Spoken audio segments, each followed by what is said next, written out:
سڵاو بینەرانی خۆشەویست بەخێر بێن میوانە ئایزەکان لە بەرنامەی ئەمڕۆدا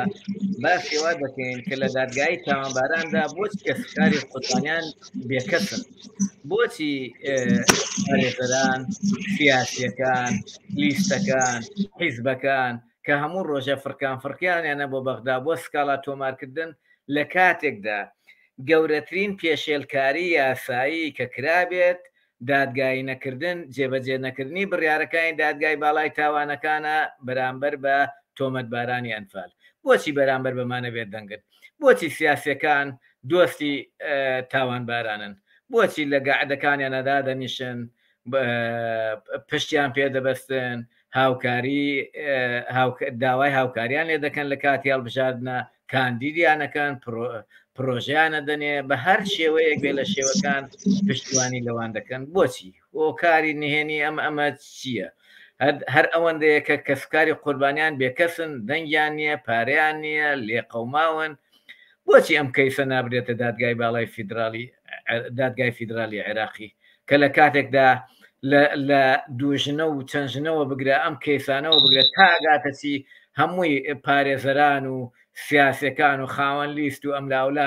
فرکانیانە بۆ بەغدا جرت و فرتە بەرەو بەغدا لەسەر ئەو کێسانەی ترەمە من وام کرد و وام کرد. بۆچی لە بەرامبەر ئەم کەیسەدا کەس نایەتە دەنگ؟ ئەم کەیسە چییە؟ سڕی چییە ئەم سڕە؟ من ئەم سڕە لە میێوانەکانم دەپرسم. کاک زەمان عەبدە چالاکوانی بواری جینۆساید هاوڕێ پێشڕە و پێشمەرگەی دێرین و کەسکاری قوربانیان، کاک ئەنوەری حەمەلا و تاقانەی ئەنفال وە چالاکوان و دڵسۆزی بواری ئەنفال و کاک بەختیار دڵسۆز و چالاکوان و کەسکاری قوربانیان، هەموو ئەم بەڕێزانە چەندین ساڵە هەر داوای دادگایی جاش و تاوانبارانە کرد. کەچی جاش و تاوانباران ڕۆژ بە ڕۆژ لێستر دەبن، ڕۆژ بە ڕۆژ دەسەڵاتیان زیاتر دەبێت، ڕۆژ بە ڕۆژ حکمیان گەورەتر دەبێت و ڕۆژ بە ڕۆژ پێگەی کۆمەڵایەتی و سیاسیان بەرزتر دەبێت لە کۆمەلگای کوردستاندا. یعنی سڕەکە لێرەوە بەرنامەکە لێرەوە دەست پێ دەکەین لە کاک ئەنوەرەوە وەکو تاقانەیەکی ئەنفال. کاک ئەنوەر وەکاری چییە ئەم کەیسە کەس خۆی ناکا بە خاوەندی ئەم کەیسان فرکانە بۆ دادگای فیدرالی پارێزەر سیاسی سەرۆکی لیز نادام چالاکوان، بۆچی کەس باسی ئەم کەیسە ناکە لە دادگای فیدرالی؟ هۆی چییە؟ سەرەتا کاک عەلیان دەستخۆشی لە جەنابت و لەو هاوڕێ بەڕێزانە و تەواوی بینەران سەر و ڕێز و نەوازش بۆ قوربانیانی کەس و کارەکانمان کە ئێستا لە بیابانەکان گۆڕیان هوونە و تاکو ئێستا نەگەڕاونەتەوە باوەشی نیشتیمان. بەداخەوە کە عەلی ئێمە لە سەرەتای دەستپێکردنی ڕاپەڕینەوە ئێمە دڵخۆش بووین کە سیستەمکارێک لە ناوەشێکە سەداق حوسێن و دار و دەستەکەیەتی لە ناوچەکەمان حکومەتی باس. بەڵام دیارە ئەم کۆمەڵە پشتیوانی ئەو کۆمەڵە خەڵبێژین ئەو جاش و مستەشارەت نەی کە دەستیان لە تاوانی ئەنفالە بووە لەمانەوە سەرچاوی ئەوان هاتن لە یەکەم تەقەی ڕاپەڕینەوە دەستیان کرد بە ئەفوکردنی بێ ئەوەی بگەڕێنەوە بۆ کەسوکاری ئەنفال کراوەکان، ینی وەکو بەرەی کوردزانی ئەفوێکیان دەرکرد بۆ ئەو کەسانی کە ئەنفالچی بوونە، جاش بوونە، مەفرەزە خاسە بوونە، پیاوی حکوومەتی بەعز بوونە. ینی ئەمە ڕاستیەکەی سەرەتایەک بوو بۆ ئەوەی ئەوان ینی ئەم دەسەڵاتە کە ئێستا حکومڕانی ئەم وڵاتەکەن بە تایبەتی پارتی و یەکێتی بوون بەداڵدەدەری ئەو کۆمەڵە جاش و ئەنفالچیانەی لە کوردستانە. ئەمە دیار بوو سەرەتایەک بوو بۆ ئەوەی ڕاپەڕینی فێ بکەن و حکوومەتی بەعسی فێ دەربنێن تاکو ساڵی 2003 ئەمە تەحملی ئەم بابەتەمان کرد. بەڵام لە دوای ساڵی 2003 و لە پرۆسەی ئازادی عێراقا ئەوە بوو حکوومەتی عێراقی بە تەواوەتی ڕووخاو سەدامی گۆڕ بە گۆڕ لە ناو چوو دادگایەک هاتە پێشەوە بۆ دادگایکردنی سەرانی بەعس و ئەوانەی کە دەستیان لە هیمابەرانی هەڵەبجە و ئەنفال و ئەمانایە. بەڵام بەداخەوە لە دوای ئەوەی کە دادگا ڕێکارە یاسایەکانی خۆی گردە بەر و بۆ بە دادگای گەیاندنی ئەوان لە ناو ئەو کەسانەیە کە 423 کەسە ئەگەر هەڵە نەبم 258 جاش و مستەشاریتیا و ئەمانە داوا کران لەلایەن دادگای باڵای تاوانەکان. ئەمانە کە لەلایەن دادگای باڵای تاوانەکانە داوا کران ڕافێکی بەردەم دادگان نەکران. کارەکەشی ئەوە بوو کە ئەمان بەڕەسمی بوون بە داڵدەدەری ئەم جاش و ئەنفالچیانەی کە ئێستا لە کوردستانە جێگا و شوێنی باشیان هەیە و خزمەتی باشەکرێ. ینی ئەم دەسەڵاتە ئەم حکوومەتە حکوومەتی هەرێمی کوردستانە پشتی کرد لە کەسوکاری ئەنفال کراوەکان و باوشی بۆ تۆمەتبارەکان کردو. ئایس ئەمە سڕەکەی چییە؟ هۆکارەکەی چییە؟ من لە چەند خاڵێکە ئەنی ڕاستیەکەی دەستنیشانی ئینەک خاڵەکان نەکەم. خاڵی یەکەمی ئەوە بوو ئەمان ڕاستیەکەی کە ئەو کێشە و مەشاکیلەی کە لە نێوان شەڕی ناوخۆی پارتی وەکێتیا دروست بوو ئەمان بۆ خۆیان بوون هەر لایەکیان بوون بە چەکداری لایەکیان و بۆ شەڕیان پیان کرد. و دوای ئەوەشە ئەوە بوو لە ڕووخانی سەدام و دارودەستەکەیە کۆمەڵێک بەرپرسی ئەم دوو حیزبە فایلی جاسوسیان بۆ هین بوو. فایلی جاسوسیان بۆ هەبوو لە لای حکوومەتی بەعسەوە کە فایلی جاسوسیان هەبوو لایەن بەعسەوە کەشف بوون. یعنی نەیانوێرە دەست بن بۆ ئەم تۆمەتبارانە و ڕافێکی بەردەم دادگایان بکەن لەبەر ئەوەی ئەمانە لە بەردەم دادگاە شایەتی لەسەر ئەوە نەدەن کە ئەمانە هەڵساون بە ئەنفالکردنی گەلی کورد. ئەم حیزبانە وەختی خۆی کە لە دەرەوە ناوی خۆیانیان ناوە شۆڕش و ئەمانە لەژێرەوە هاوکاریان بوونە. ینی ئەگەر هاوکاریان نەبوو بێن تۆ چۆن ناو خۆتەنەی بەرپرسێکی گەورە و لە ژێری شۆ پەیوەندت بە بەعسەوە بووە. جا ئەمانە زیاتر بووە هۆکاری ئەوەی کە ئەمانە هەڵبسن بە داڵدانی ئەو جاش و مستەشارانی کە ئێستا ئێمڕۆ لە کوردستانە بە ئازادی ئینەکە ئەسوڕێنەوە. بەداخەوە لێراکەشە دادگای باڵای تاوانەکان بارکی خۆی ینی تەواوەتی هەڵنەسا ئەو کەیسەیە فرامۆش کرد. و لە کوردستانیش دادگاکان بە هیچ شێوەیەک نەهاتنە پیری داواکاریەکانی ئێمە، چونکە ئێمە چەندین جار ئەنی سکاڵەکانمان بردەتە بەردەم پۆلیس، داواکاری گشتی ئیمزامان کۆ کردێتەوە، داوامان کردووە کە ئەمانە ڕافێکی بەردەم دادگا بکەن. بەداخەوە تاکو ئێستا کەسیان ڕافێکی بەردەم دادگا ناکەن و زۆر بە ئازادانە ئەسوڕێنەوە. ئەوە تانیە ئێمەش هەر ڕوو لە هەر جێگا و شوێنێکەکەین لە هەر ئەحسابێک بکەین بەدەم داواکاریەکانمانە نایەن. ئیتر بڕۆ بۆ خۆی بەو شەوازی لاتووە کە ئەوان ئازاد بن و بۆ بەرچاوی ئێمەوە بسوڕێنەوە ئێمەش هەر خەم و خەفەت بخۆین و نەتوانین ئەنی علاج ئێم قەزەیە بکەین، ینی نەتوانین ئەمە یەکلایی بکەینەوە. ئیتر ئەوانە تۆمەتبارن بەو قەسیە، بە تۆمەتبارن بە ئەنفالکردنی گەلی کورد و ئەوانە کۆمەڵی خەڵکی خۆفرۆش و خاینی ئەم نیشتیمانن. ئیتر ئەگەر ئەمڕۆ یاسا یان ئەحسابێ یاک شتێک پشتیوانی و پشتگیریانە ئێمە تەمە ناکەین کە لە گۆڕانکاریەکانە کە دێتە پێش ئەو کاتە یاسایەک هەبێت خەڵکی خاین و خۆفرۆش و تاوانباری ئەنفال ڕافێکی بەردەم دادگا بکرێت. دەستخۆش کاکە ئەنوەر حەمەلا و تاقانەی ئەنفال. مامە زەمانجان ئەو هەمان پرسیار ڕوو لە تۆکەم. ئێوە سەروەختێکە چون بۆ بەغا تەقانەوە تیرۆر نازام کوشت و بڕ، ئێستا مەجموعەیەک سیاسی تەرزی نوێ پیا بووە، هەموو ڕۆژێ لە دادگای فیدراڵی دێن و ئەڕۆن. بۆچی یەکێ لەوانە ناچێت سکاڵایە تۆمارکە خۆ گەورەترین پێشێلکاری جێبەجێ نەکردنی بڕیار دادگای باڵای تاوانەکانە، بۆ هەموو شتێ دێنە جواب. و تۆ یەکێکی لەو کالاگوانە من شایدی ئەوادەم زۆر جا بەرە ڕۆی حیزبەکەی خۆت بچیتەوە تەواوی ئەو کەیسانە کە ئیشی لەسەر کراوە بێدەنگ نەبوویتە لە بەرامبەر. ئەمە بۆچی ئێستا کەسکاری قوربانیان بێکەسن لە بەرامبەر ئەم کەیسەدا؟ بۆچی سیاسیە کەسێک خدر زندەیەک پێیان نابێت لەم ناو ئەمانە ناو ئەماناڵێم ناو ئەوانە ناکە ئیشەکەن جارێ لە جاران برێ ئێمەوا ڕۆیشتین بۆ بەغا کەس و کاری قوربانیان وا پێش جێبەجێ نەکردنی بڕیارەکانی دادگای باڵای تاوانەکان کە حکومەتی هەرێم جێبەجێی ناکە داڵدەی 258 جاشی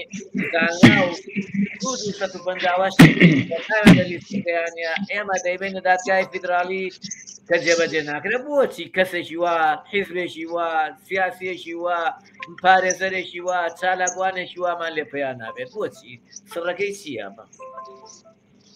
بەڵێ سەرەتا سەوی ڕێزی نەوازش لەبەردەم قوربانیانی ئەنفال و جنۆسایدی کووردا دەنوێنم هەروەها کاک عەلی زۆر سپاسی جەناب دەکەم کە ئێمەت بۆ کردەوە وسڵا و ڕێزشم بۆ میوانە بەڕێزەکان هەیە کاک عەلی ئێمە بەڕاستی لە کوردستان بەبێ بەرنامە بەداداچوونمان کردو بۆ کەسی ئەنفال سەرەتا ئێمە ئەگەر سیر بکەی ئێمە ئەنفالمان لە ناو خۆمان نەناسیوە هەوڵی ئەوەمان داوە بازێکی گەورەمان داوە ئەمانەوێ لە دەرەوە کەیسی ئەنفال بناسێنین مەسەلەی کەیسی یاساییش هەر بەو شێوەیە ڕۆیشتووە من لە بیرمە کاتی خۆی لە 95 و 96 ئەوانە و دواتریش زۆر خەڵک هەبوون سەردانی خاوەن قوربانیەکانیانە کرد وەکو ڕۆژنامەنووس و وەکو چالاکوان و وەکو توێژەران یعنی دایمەن ئەو خەڵکانەش ئەچوون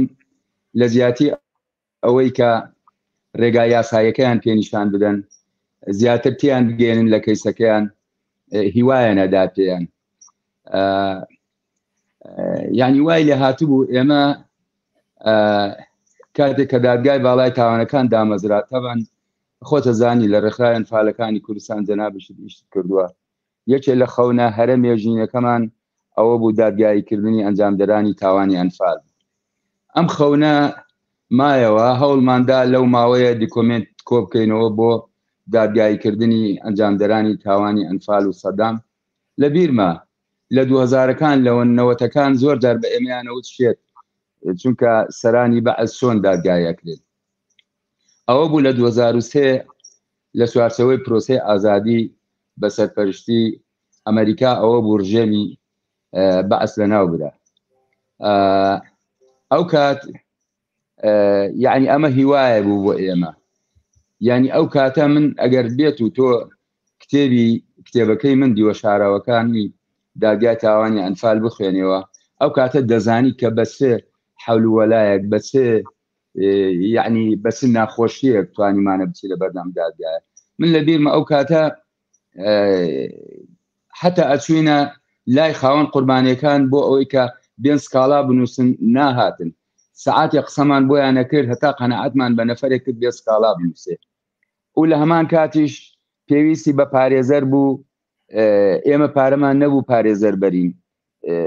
یعنی پارێزەر هەبوو ئەوێت 2 ملیۆنیشم بدەیتێ 2 ملیۆن دۆلارم دێتێ من نایم بۆ بەغا یعنی ئەو کاتەش ئێمە هەوڵماندا یعنی مفاتەحەی حکومەتمان کرد فاتەحەی حیزبەکانمان کرد کە هاوکارمان بۆ ئەوی بڕۆینە بەردە ئەو دادگایە یان پارێزەر بینە بەردەم ئەو دادگایە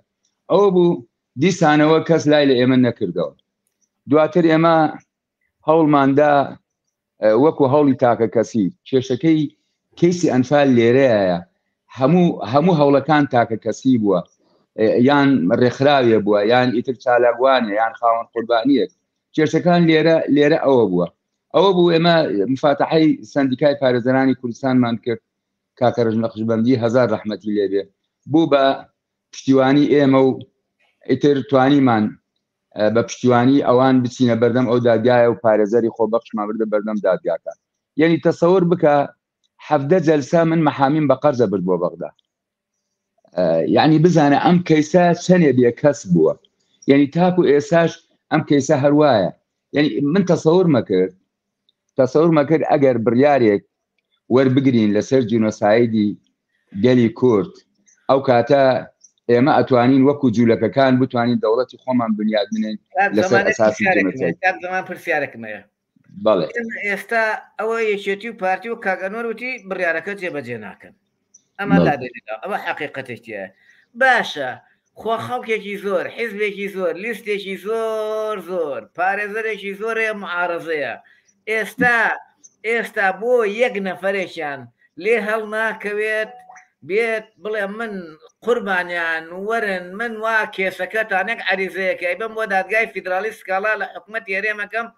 بۆچی ئەم بڕیارانەی دادگای باڵای تاوانەکان جێبەجێ ناکرێت خۆ ئەتوانێ ئەوەندە بکات بۆ نایکرد بەڵێ کاگالی تۆ ئەگەر سەیری کوردستان بکەی یعنی سەردەمانێک هەبوو لەبیرتە خۆت چاکت لەبیرە لە کەرکووکەوە گەنجێکی کورد ئەهات ئەبوو بە پێشمەرگە بۆ ئەوی خۆی بەکوژدا بۆ کوردستان بەڵام ئێستا دوای ڕاپەڕین دوای ئەوەی ئەم حکوومەتە دروست کرا ئیتر وای لێ هات خەڵک خەریکی مەسلحەتی خۆیەتی یعنی بە دەسەڵات و بە معارزەشەوە هەمویان درۆکەن کاکە هەمویان ئەڕۆنە بەغدا بۆ مەسلحەتی خۆیان ئەڕۆن بۆ لە پێناو کەیسی ئەنفال ناڕۆنە ئەوێ لە پێناو مەسلحەتی کوردستان ناڕۆنە ئەوێ تۆ سەیەکە باشە ئەم هەموو تعریبە ئەکرێ لە کوردستانە فەرموو ئەو تعریبەی کە ئێستا لە کەرکووکە کرێ باوەڕ بێ لە سەردەمی بەعسان نەکراوە ئێ باشە کە بزانە کەس دێتە جواب بزانم کەس هینێکیان لێکە دیفاعێکیان لێکە کەیسی ئەنفالیش کاکە بەو دەردەچووە کاکە کەیسی ئەنفال کەسێکی بێکەسە حەزەکەم بزانی ئەگەر ئەو مەجموعە کەسەی کە خۆت و ئەو بەڕێزانە ئەیان ناسن ئەوانە نەبن کەسی ئەنفال کا کێ ئیشی لەسەر کردووە کەی بە بەرنامە ئیشی لەسەر کراوە ئێمە کەی ڕۆیشتوینە بۆ شوێنێک پشتگیریەکمان هەبوو بێ ئێمە تووشی مخاتەرە بووینە تووشی هەزار دەرد بووینە هەتا چوینەتە بەغدا و ئاهاتینەوە چێ پشتگیری لە ئێمە کرد کاکە ئەنجا ئەم کەیسە بەڕاستی پێویستی بەدەستە جەمعیە ئەم کەیسی ئەنفال کەیسێکە یعنی کەیسی هەر تاکێکی کووردە هەر تاکێکی کورد ئەبێ ئەم کەسە بەی خۆی بزانێ ئەگەر ئەوانەکەین فەرم و جوولەکان لە بنی دنیاوە ئەڕۆن هاوکاری پیا ئەکەن و ئەینێرن بۆ ئیسرائیل باشە ئێمە سیرەکەین هەر کەسێکە پۆستی ئەگرێتە دەست لەم کوردستانە هەمووی بۆ مەسلحەتی خۆی ئیشەکە لە پێناو جیفانی خۆی ئیشەکە کاکە خەڵکی دڵسۆز نەماوە لە وڵاتە ئێمە کۆمەڵە پارێزەری خۆبەخشمان هەبوو زۆر بە ڕێکوپێکی ئیشانە کرد لەگەڵمانە زۆر بە لێبوردەی ئیشانە کرد بەڵام کاکە ئێستا خەڵک گەیشتۆتە ئەو قەناعەتێک کە ئەبێ مەسلحەتی خۆی بپارێزێ لە چوارچێوەی ئەم وڵاتەیە کەس مەسلحەتی ئەم وڵاتە ناپارێزێ کاکە کەیسی ئەنفال ئێستا حەزەکەم بزانی من معلوماتم هەیە دادگای باڵای تاوانەکان تاکو ئێستا ماوە ئێستاش ماوە دادگای باڵای تاوانەکان بەڵام کاکە کەس ناڕۆ لە دەرگایان بدە باشە تاکو ئێستا ئێمە چەند ڕێپێوانمان کرد لە هەولێر چەند داواکاریمان کرد بۆ ئەوەی کە بڕیارەکانی دادگای باڵای تاوانەکان جێبەجێ بکرێ کاکە ئەو بڕیارانە جێبەجێ بکرێ بەخوا خەڵکی ئەنفال پێویستی بە موچەش نامێنێ باشە تاکو یعنی بە پێی بڕیاری دادگای باڵای تاوانەکان کە بە جینۆساید بە هەرسێ کەیسەکە بە جینۆساید و تاوانی جەنگ و تاوانی جەمرۆڤایەتی ناسراوە لە هەمان کات یعنی ئەو دادگایە بڕیارەکەی ئەڵێ ئەبێ حکوومەتی عێراق ملزەمە بەوەی کە قەرەبووی هەر تاکێکی قوربانیانی ئەنفال بکاتەوە لە هەمان کاتیش گۆڕە بە کۆمەڵەکان حکوومەتی عێراق ملزەمە بەوەی کە گۆڕەکان بکاتەوە و بیان ناسێتەوە و فەحسی دیێنەی بۆ بکات و لە هەمان کاتیش بیان هێنێتەوە بۆ شوێنی خۆیان کاکە تاکو ئەمە جێبەجێ ناکرێت فەرموو ئێستا دەسەڵاتی کوردی کەوتونەتە حەولوەلا ئێستا یعنی هەموو شتێک بۆتە موچە تاکو ئێستا یەک کەس ناڕۆ لە محکەمەی فیدرالی سکاڵایە تۆمار بکە لەسەر حکوومەتی عێراق بڵێ ئەم بڕیارانی دادگای باڵای تاوانەکانی جێبەجێ نەکردووە بە قورئان من خۆت هەزانی من چوو ئەوە بووە بۆ 4 ساڵە سێ نەخۆشم ئەگەر بێت و ئەم نەخۆشیە نەبووە ئێستاکو ئێستا 100 جار چوومە بەغدا و چوومە بەردەم دادگای ئیتیحادی بۆ ئەو مەسەلەیە حتا ئێمە خۆشمان کەم تەرخەمین کاکە یعنی سالاگوانەکانی کەم تەرخەون ئەم هەموو ڕێکخراوە دروست بووە دەیان ڕێکخراو دروست بووە کاکە لە بواری ئەنفالە فەرموو چیەکەن ڕێکخراوەکان ئەم هەموو چالاگوانە ئەم هەموو نووسەرە ئەم هەموو توێژەرە کاکە دەفەرمون یەک بگرن فەرموو ئێمە هەر هەمومان یەکێ لە جیرفانی خۆمان شتێ پارە دێن بە 4 کەس و باسن بەغدا لە دادگای ئیتیحادی کاکە سکاڵا تۆمارکەن یعنی تاکوسە ئەم شتانە ناکرێ ئێمە خۆشمان کەم تەرخەمین کاک عەلی خاوەن قوربانەکانی ئەنفال خۆشیان کەم تەرخەمن یعنی هەمومان کەم تەرخەمین لەم وڵاتە هەمومان خەمساردین زوو تاوانەکان لە بیرەکەین ئێستا کاکە وای لێ هاتۆ خەڵک تاوانی ئەنفالی یعنی لەبیر چووە جینۆسایدەکەی یەزیدیەکان هات ئەسڵەن کەس ئەنفالی لەبیر نەما ینی شتە تازەکان دێن شتە کۆنەکان لە بیرەکەیت ئێمە زاکیرەمان ئەوەندە زەعیفە یعنی باورت بێ هەروواکەین ئاوری لە دوای خۆمانەوە نادێن کاتێک هەنگاوەنێ فەرموو جوولەکەکان تاکو ئێستا ئیشەکەن لەسەر هین لەسەر هۆلۆکۆست فەرموو ئێمە کێسەکە ئێمە لە چاو ئەوانەوە زۆر زۆر تازەیە تاکو ئێستا ئێمە هیچمان نەکردووە کەیسی ئەنفال کەیسێکە ئیدانە کراوە بە هەرسێ تاوانە نێودەوڵەتێکە کەواتە ئەم تاوانە ئەم کەیسە بەکراوەی ئەمێنێتەوە ئەبێ بە بەردەوام ئیشی لەسەر بکرێ من لە بیرمە کاتێککە هینمان هاورد کە ئامر قەبزی جاشەکانمان هاورد بۆ ئێرانە تاوان ئێمە زۆر تعنیان لێمەنەدا حاکمە عەرەبەکان ئەیانەوت ئێمە عەرەبەکانە گرین و دادگاییانەکەین کوردەکانیش بۆ خۆیانە سوڕێنەوە لە کوردستان یعنی ئێمە هەوڵماندا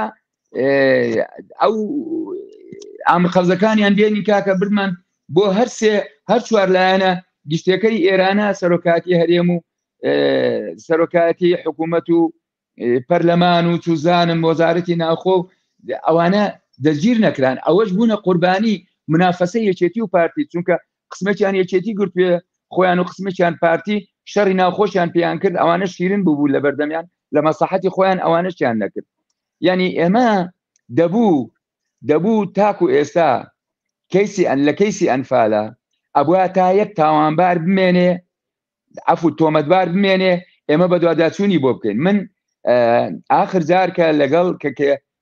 کە قەرارەکەی مەحکەمەمان هاوردەوە ئێمە لەگەڵ جەنابی کاک مەسعود دانیشتین من ئەم پرسیارەم لێ کرد وتم جەنابی کاک مەسعود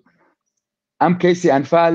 کەیسێکی نێودەوڵەتیە تاوانێکی نێودەوڵەتیە بەردەوامە بێ ئەو جاشانە کە تاوانیان کردووە پێویستە بڕۆنە بەردەم دادگا ئایا جەنابەت پشگیریان لێکە یان نا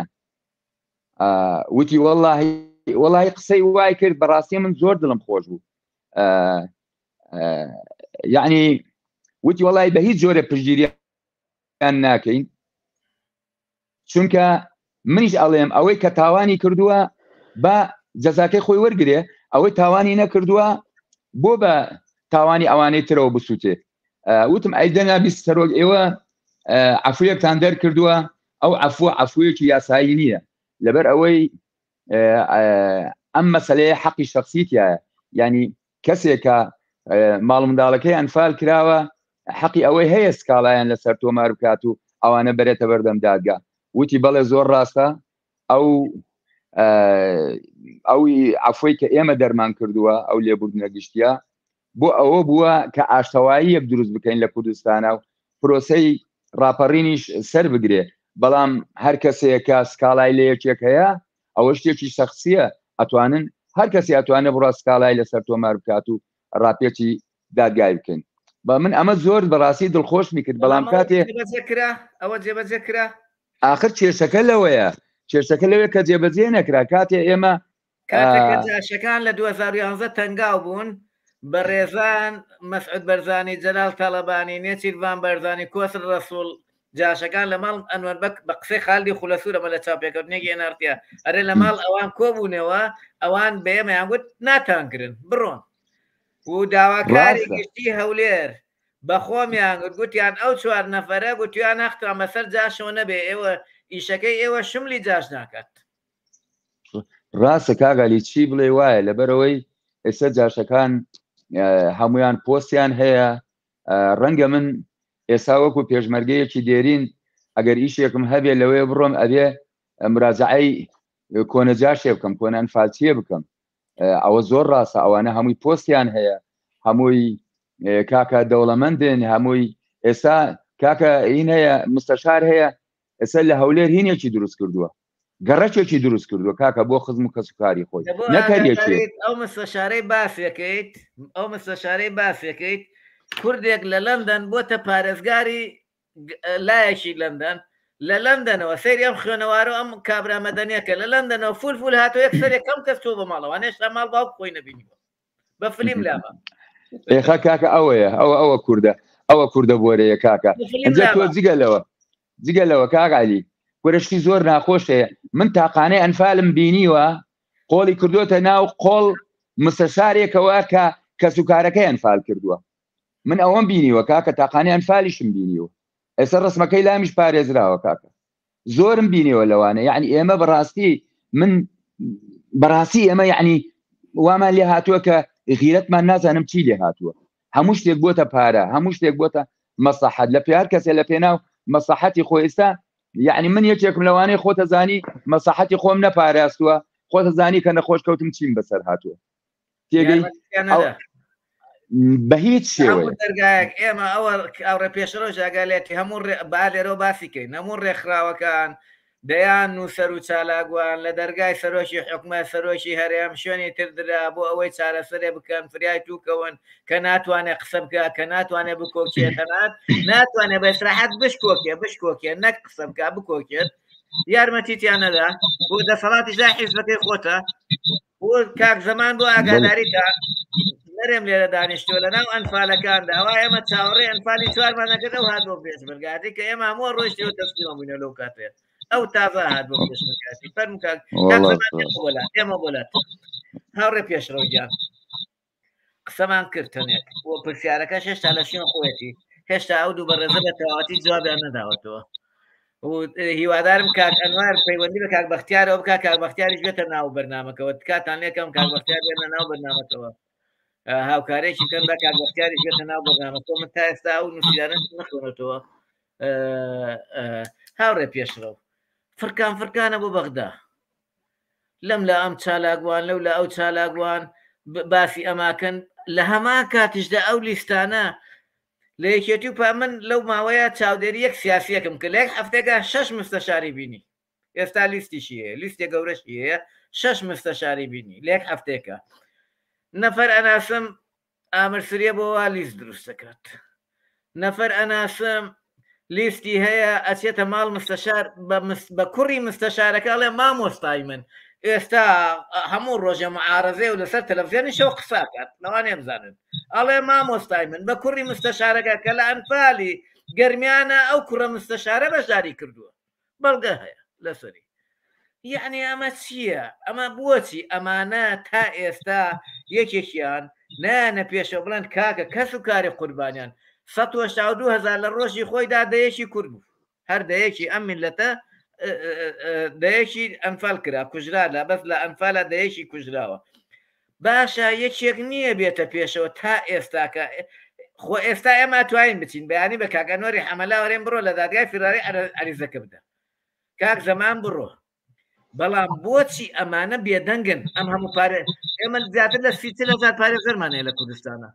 لەوانەیە 50,000 زیاترە ئێستاکە 50,000 پارێزەر هەیە 50 لیست هەیە 5,000 موچەی باڵات هەیە 5,000 نازانچیت هەیە حیزبت هەیە 1000 حیزبت هەیە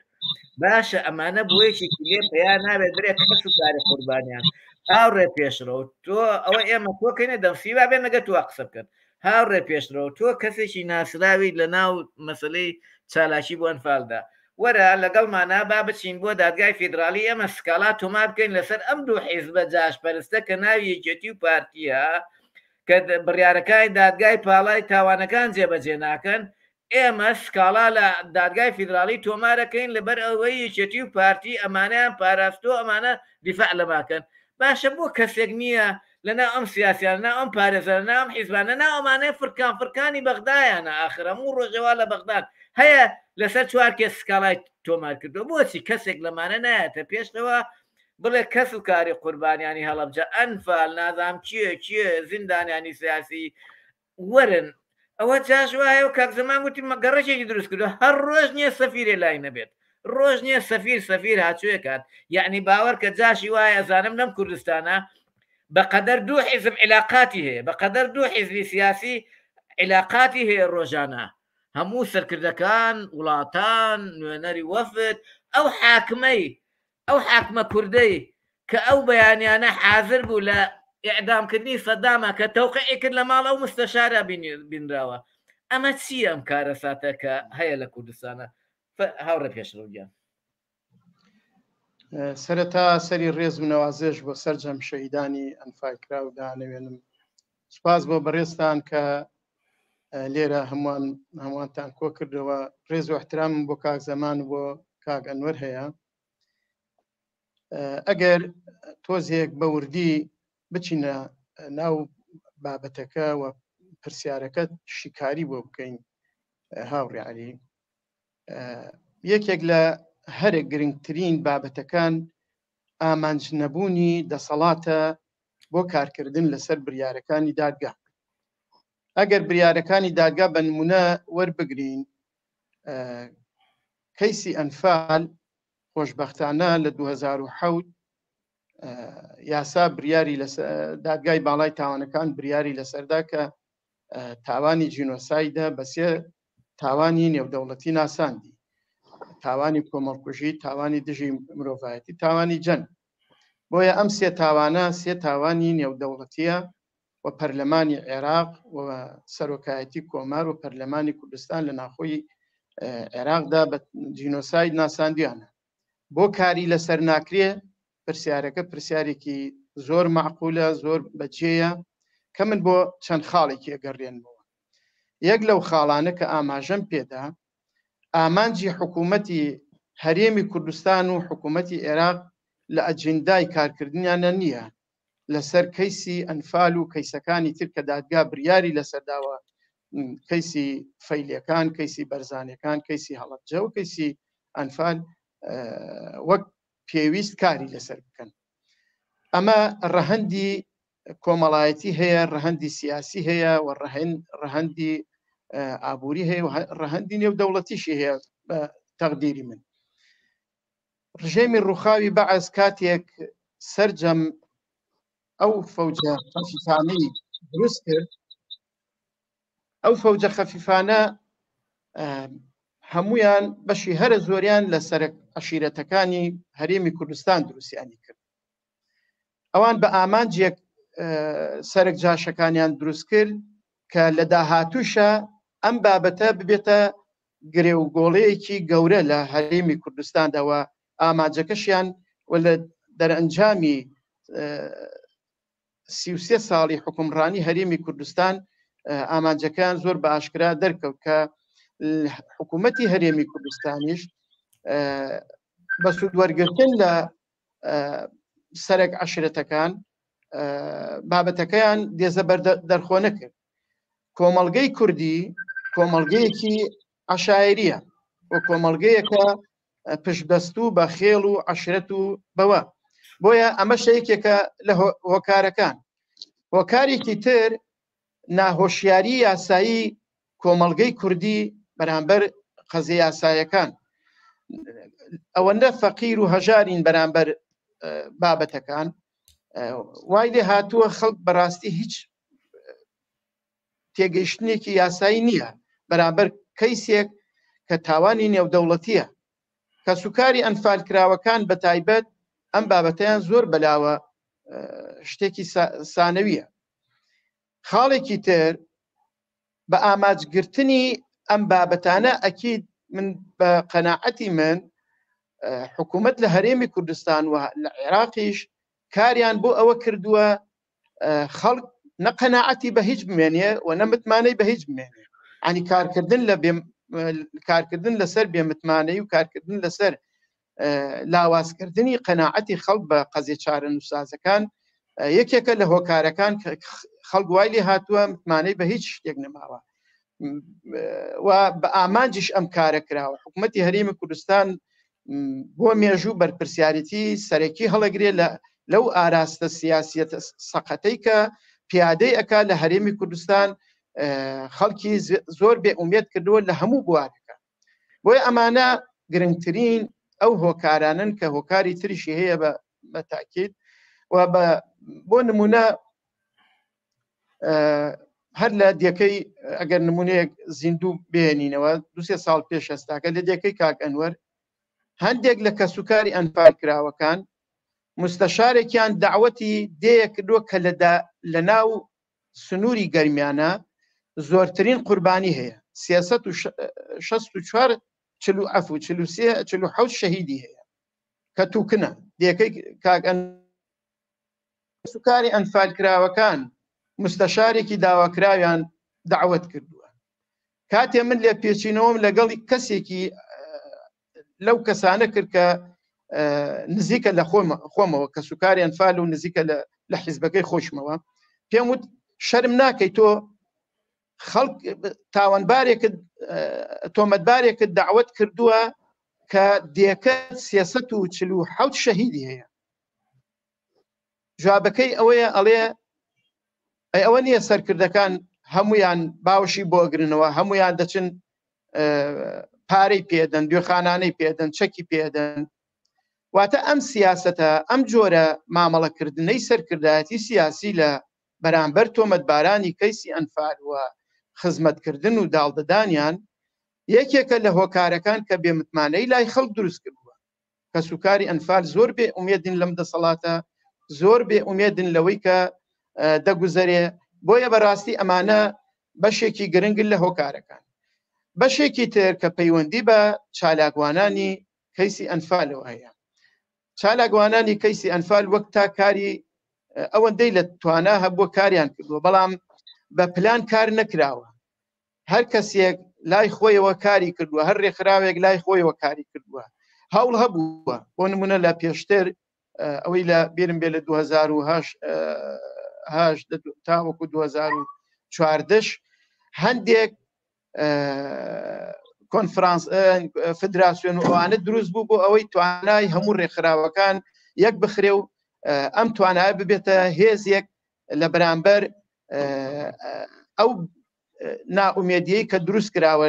و جێبەجێکردنی بریارەکانی دادگاوە گرتنی جاش و مستەشارەکان. بەداخەوە ئەوەش بە هەمان شێوەی ناومێدیەکە لەبار برا و نەتوانرا پیادە بکرێت. ئێمە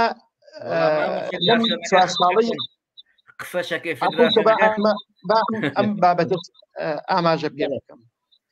ئێمە بۆ ئەوەی زیاتر فشارەکان لەسەر حکومەتی عێراق و لەسەر حکومەتی هەرێمی کوردستان زیاتر دروستکەین، بیرمان لەوە کردەوە کە خەڵک بەرینە سەر گۆڕە بە کۆمەڵەکان، ببینە نوگرە سەلمان، بۆ ئەوەی لەوێوە لە ڕێگای کەناڵەکانی ڕاگەیاندنەوە جۆرێک لە فشار بۆ سەر حکومەتی عێراق و بۆ سەر حکومەتی هەرێمی کوردستان دروست بکەین کە ببێتە بنەمایەک کە هەم بابەتی ئەنفال کەیسی ئەنفال لای کە سوکاری ئەنفال کراوەکان و لای خەڵکیش زیینی بکەینەوە و هەم فشارێکیش بێ بۆ ئەوەی بریارەکانی دادگای باڵای تاوانەکان هەم لەلایەن حکومەتی عێراق و هەم لەلایەن حکومەتی هەرێمی کوردستانەوە هەنگاوێک بچێتە پێشەوە. خۆشبەختانە بە تەقدیری من کاریگەری باشی دروست کرد لەوەی کە خانمی یەکەمی عێراق خاتو شاناز هاتە سەر خەت و کاری لەسەر کردووە و بە دوو وەجبە تیمەکانی وەرگرتنی خوێن لە کەسوکاری ئەنفالکراوەکان ئەم ساڵ لە چەمچەماڵ و لە گەرمیان خوێنیان لە کەسوکاری ئەنفالکراوەکان وەرگرت بە مەبەستی ناسینەوەی شەهیدەکان و ئێستاکە گڕوتینێک هەیە بۆ هەڵدانەوەی گۆڕە بە کۆمەڵەکان و هێنانەوەیان و ئەم شێوازە کارکردنش بە تەقدیری من شێوازێکی یاسایی وەرنەگرەوە. هەر ئەمڕۆ وەکو پرسیارێک لە کۆنفرانسێک کە لە چەمچەماڵ کردمە پرسیارێک لەو بەڕێزانەی کە پانێلیستەکان وتیان پێشکەش کرد کە ئەم هەوڵە تاکە کەسیانە ئایا کاریگەری لەسەر یاسای جینۆساید دروست ناکات کە چوارچێوەی قانونی وەرناگرێت، هەوڵی تاکە کەسیە. لە حقیقەتە ئەمە بە تەقدیری من دەچێتە هەوڵی تاکە کەسیەوە، ناچێتە بابی ئەوەی کە شێوازە یاسایە ڕسمیەکەی خۆی وەربگرێت و حکومەتی عێراقی کە ملزەم کراوە بریارەکانی دادگا جێبەجێکە خۆی ئەدەزێتەوە لە بریارەکان بەم هەوڵە تاکەسێ. بەڵام ئەگەر بێت و هەوڵەکان چڕ بکرێتەوە، فشار لەسەر حکومەتی هەرێمی کوردستان دروست بکرێ و حکومەتی هەرێمی کوردستان ببێتە هۆکاری فشار لەسەر حکومەتی عێراقی و بە پێی یاسای گۆڕە بە کۆمەڵەکان و بە پێی بریارەکانی دادگای باڵای تاوانەکان کاری لەسەر بکرێ، ئەکیدەوە دەچێتە بنەمایەکی یاسایی گرنگ یاسا وەکو خۆی جێبەجێکرێ. بۆیە ئەمانە ئەوەمان لێ دەخوازێت کە لە ئایندە کاری فراوانتر و کاری هەماهەنگی زیاتر کار بکرێت. یەکێکی تر لە خاڵەکان بە بڕوای من کە هاوتەری بە لەسەر ئەم بابەتانە، من پێشمەرگە دێرینەکان بە دەرەجە یەکەم بە بەرپرسیاری یەکەم ئەزان چونکە هەموو پێشمەرگە دێرینەکان لە هەموو حیزبەکانە بەرپرسیاری یەکەمن لەوەی کە ئێستاکە دەسەڵاتیان بەدەسە لە ناو حکوومەت لە ناو حیزب نەک وەک پێویست هەر بڕوا ناکەم ئەوانەی کە پێشمەرگەی دێرینن بە پەنجەی دەست ئەژمێردرێن خزمەت بە کەیسی ئەنفالەکەن ئەوانی تر پشتیان لە قەزیەکە کردووە کە لە کاتێککە هەمومان پەرزاری کە سوکاری ئەنفالکراوەکانی وەکو پێشمەرگەی دێرین هەمومان لە ماڵی شەهیدەکان لە شەهیدانی ئەنفالکراوە کە ئێستاکە ئێسکپرسکەکانیان لە بیابانەکانی خواروی عێراق و ناوەڕاستی عێراق تا ئێستێشە چاوەڕێی ئەوەن کە بگەڕێنەوە ئێمە ماڵی ئەو شەهیدانە حەمامان بووە ئوتێلمان بووە و خزمەتی زۆریان کردوین بەڵام بێوەفا دەرچوون بەڕاستی هەموو پێشمەرگە دێرینەکان بێوەفا دەرچوون بەرامبەر ئەو بابەتە و هیوادارم لێرەوە ئەمە بێتە وەرچەرخانێک کە پێشمەرگە دێرینەکان ئەوەندەی ئێستاکە هەڵپەی ماف و داخوازیەکانەکەن ئەرکی ئەوان تەواو نەبووە ئەرکی ئەوان هێشت ئەرکی پێشمەرگە دێرینەکان زیاتر ئێستا لە هەموو کاتێ پێویستەکە یەکگرتوو بن و خزمەتی لە لستی موچەی پێشمەرگە دێرینەکانە بە سەدان و بە هەزاران سەرێک جاش و مستەشار هەیە موچە وەرەگرێت نە هاوڕێ حەمە ڕەشیدی لای ئێمە وەنە کاک جەمیلی پێشمەرگە دێرینەکان سەرۆکی کۆمەڵی پێشمەرگە دێرینەکان وەک پێویست لەسەر ئەم بابەتانە نەوەستاون و دڵسۆزانی ناو هەردوو دەسەڵاتی حیزب و حکوومەت بە تایبەت یەکێتی و پارتی خەڵکێکی دڵسۆز لە ناو یەکێتی و پارتی هەن ئینسان ناتوانێت زەربی سفری بکات ئەو خەڵکە دڵسۆزانش بەڕاستی نەهاتوونەتە سەرخەت فشار لەسەر حیزبەکانیان دروستکەن نەهاتوونەتە سەرخەت ئەو بێباکی و ئەو واقعەتاڵی کە دروست کراوە بۆ لەمپەر دروست کراوە لە بەردەم یاسایی جێبەجێکردنی یاسایی هەم گۆڕە بە کۆمەڵەکان هەم بریارەکانی دادگای باڵای تاوانەکان بۆیە ئەم بابەتانە هەماهەنگیەکی گشتگیری گەرەکە هەم لە ناو حیزبەکان هەم لە ناو پێشمەرگە دێرینەکان و هەم چالاگوانان کە دەبێ هێز و توانەکان یەک بخرێن بۆی بتوانن لە ئەو لەمپەرانە گەورەتر بێ ئەو هەوڵ و کۆشانە لەو لەمپەرانە گەورەتر بێ کە دروستەکرێت ئەم فشارانە ئەگەر دروست نەکرێ بە بڕوای من کەیسی ئەنفال و هەموو ئەو کەیسانەی کە دادگای باڵای تاوانەکان قەراری لەسەردا و بە جینۆساید ناسان دوێتی هەروە لەسەر ڕەفەکان تۆزی لێ ئەندیشێ و جێبەجێ ناکرێت بەداخەوە دەستخۆش هاوڕێ پێشڵە و زۆر سپاس بۆ قسەکانت کاکە بەختیار گیان بەخێر بێت بەداخەوە کەمێک دواکەوتیت بەڵام پرسیارێکم لە برادران کرد ئەویش ئەوەیە هەموو ڕۆژێ خەڵک پارێزەر سیاسی چالاگوان ئەم کۆنە پەرلەمانتاری عێراقی لە دادگای فیدرالیە دەن گرنگترین کەیس کە تاوانێکی نێودەوڵەتیە بە ناوی ئەنفال بە ناوی هەڵەبجا بە ناوی فەیلی بە ناومە پێشێلکاری بەرامبەری کراوە کە بڕیارەکانی دادگای باڵای تاوانەکان جێبەجێ ناکرێت یەکێک لەمانە تا ئێستا غیرەتێک نەیگرت برێت یەکێتی و پارتی ئێوە پێشێلی بڕیارەکانی دادگای باڵای تاوانەکانی عێراقتان کردووە من لە بەرامبەر ئەوەی ئێوە پێشێلتان کردووە کە لە تاوانی ئەنفالدا سەتادەی میلەتی کورد کوژراوە بووە بە قوربانی من دەچم لە بەغدا لە دادگای فیدرالی سکاڵاتان لەسەر تۆمارەکەم کاکە بەختیار دیار دەمە کاک بەختیار هۆی چییە کەسێکی وا شک نابین ئەم پەیامەی کە سوکاری قوربانیان بگەینێتە جێ نازام کاک بەختیار بوو کامێرەکەی دیار نییە خۆی دیار نییە بەڵام ناوەکەی ماوە هێشتا کاک بەختیار چی بوو کاک بەختیار ڕۆی کاک زەمان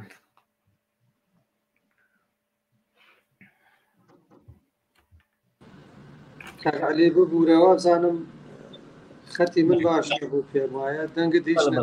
گوێت لە پرسیارەکەم بوو کاکعلی بەڵێ گوێت لە پرسیارەکەم و من گوێم لێتە گوێم لێ نەبوو ڕاستی دووبارەیەکەمەوە کاک بەختیار لە پرۆسەی ئەنفالدا باسی هەڵەبجە و کێسەکانی تر ناکەین ئەویش هەموو حتا کێسی بارزانەکان گەورەترین تاوانباری کێسی بارزانەکان ئەوەتە لە نەم سایە و معاشیشیە و سکاڵاشی کاک زەمان ئاگادارە برادران تراگادان سکاڵای لەسەر تۆمار کراوە داواکاری گشتی لە نەم ساوە چوە بۆ کوردستان کەس بۆ عێراق کەس هاوکاری نەکردو ئێستا وا لە نەم سایە و موچەی خانەنشینیشی هەیە و بە پلەیەکی زۆر بەرزیش ئەوە یەکێ لە تاوانبارەکانی ئەنفال و بارزانەکانیشە ناوەکەشی زانراوە و چەندین جار لە ڕاگەیانەکان بڵاو کراوەتەوە و فارز نعمە مەحیاوی هۆی چییە؟ پرسیارەکە وای لە برادرانیشم کرد هۆی چییە؟ لە کاتێکدا تاوانی ئەنفال تاوانێکی نێودەوڵەتیە یەکێتی و پارتی بڕیارەکانی دادگای باڵای تاوانەکانیان جێبەجێ نەکردووە پێشێلکاری کراوە بەرامبەر جێبەجێکردنی ئەو بڕیارە هەر خۆی بڕیاری دادگای باڵای تاوانەکان هەڵوەشانەوەی داوای لێبوردنەکەی بەرەی کوردستانیە لەبەرەوەی کەس ناتوانێت تاوانباری جینۆساید لێ ببورێت هیچ کەسێک بۆی نییە لێ ببورێت چەندێ دەسەڵاتی گەورە بێ و چەندێ دەسەڵاتی باڵا بێت لە بەرامبەر ئەم پێشێلکاریەیە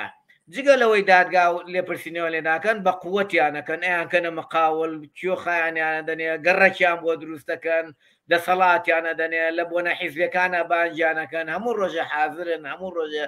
لە پێشەوەن لەسەر شاشان ئێستا نەوەکانیشیان چۆتە پێشەوە ئێستا نەک کوڕەکانیان نەوەکانیان وا خەریکە خۆی هەڵەبژێرێ و لیست دروستەکات و کاندیدە و دەچێتە پێشەوە هۆی چییە؟ هەموو ڕۆژێک خەڵک فرکانێتی بۆ دادگای فیدرالی ڕۆژ نییە دەکەیسی کورد لە دادگای فیدرالیا قسەی لەسەر نەکرێت بۆچی کەس باسی ئەمە ناکات پارێزەر سیاسی سەرۆکی لیست پەرلەمانتاری پێشووی عێراقی کە هەموو ڕۆژە فرکانیانە بۆ بەغا بۆچی کەسێک نییە لەسەر ئەم کەیسە بێتە پێشەوە هۆ کارەکەی چییە؟ بەڵێ کاک عەلی سپاس بۆ جەناب و سپاس بۆ ئامادەبوونی برادران سڵاو و ڕێزمان هەیە بۆ هەموو لایەک بۆ بینەران ڕاستیەکەی لەم بابەتەیە کە هۆکاری سەرەکی من بەڕای خۆم بۆ کەسوکاری ئەنفالێک گێڕمەوە لاوازی ئێمەی کەسوکاری ئەنفالین بەجدی هێندە لاوازی ناتوانین تەنانەت سەردانی دادگای باڵای تاوانەکان دادگای فیدرالی عێراق بکەین سکاڵایەک تۆمارکەین و دوای کەسوکاری ئەنفال بەجدی هۆکارەکە ئەگەڕێنمەوە بۆ ئەم هەموو ڕێکخرا و ڕێکخراوانەی کە دروست بوونە لەسەر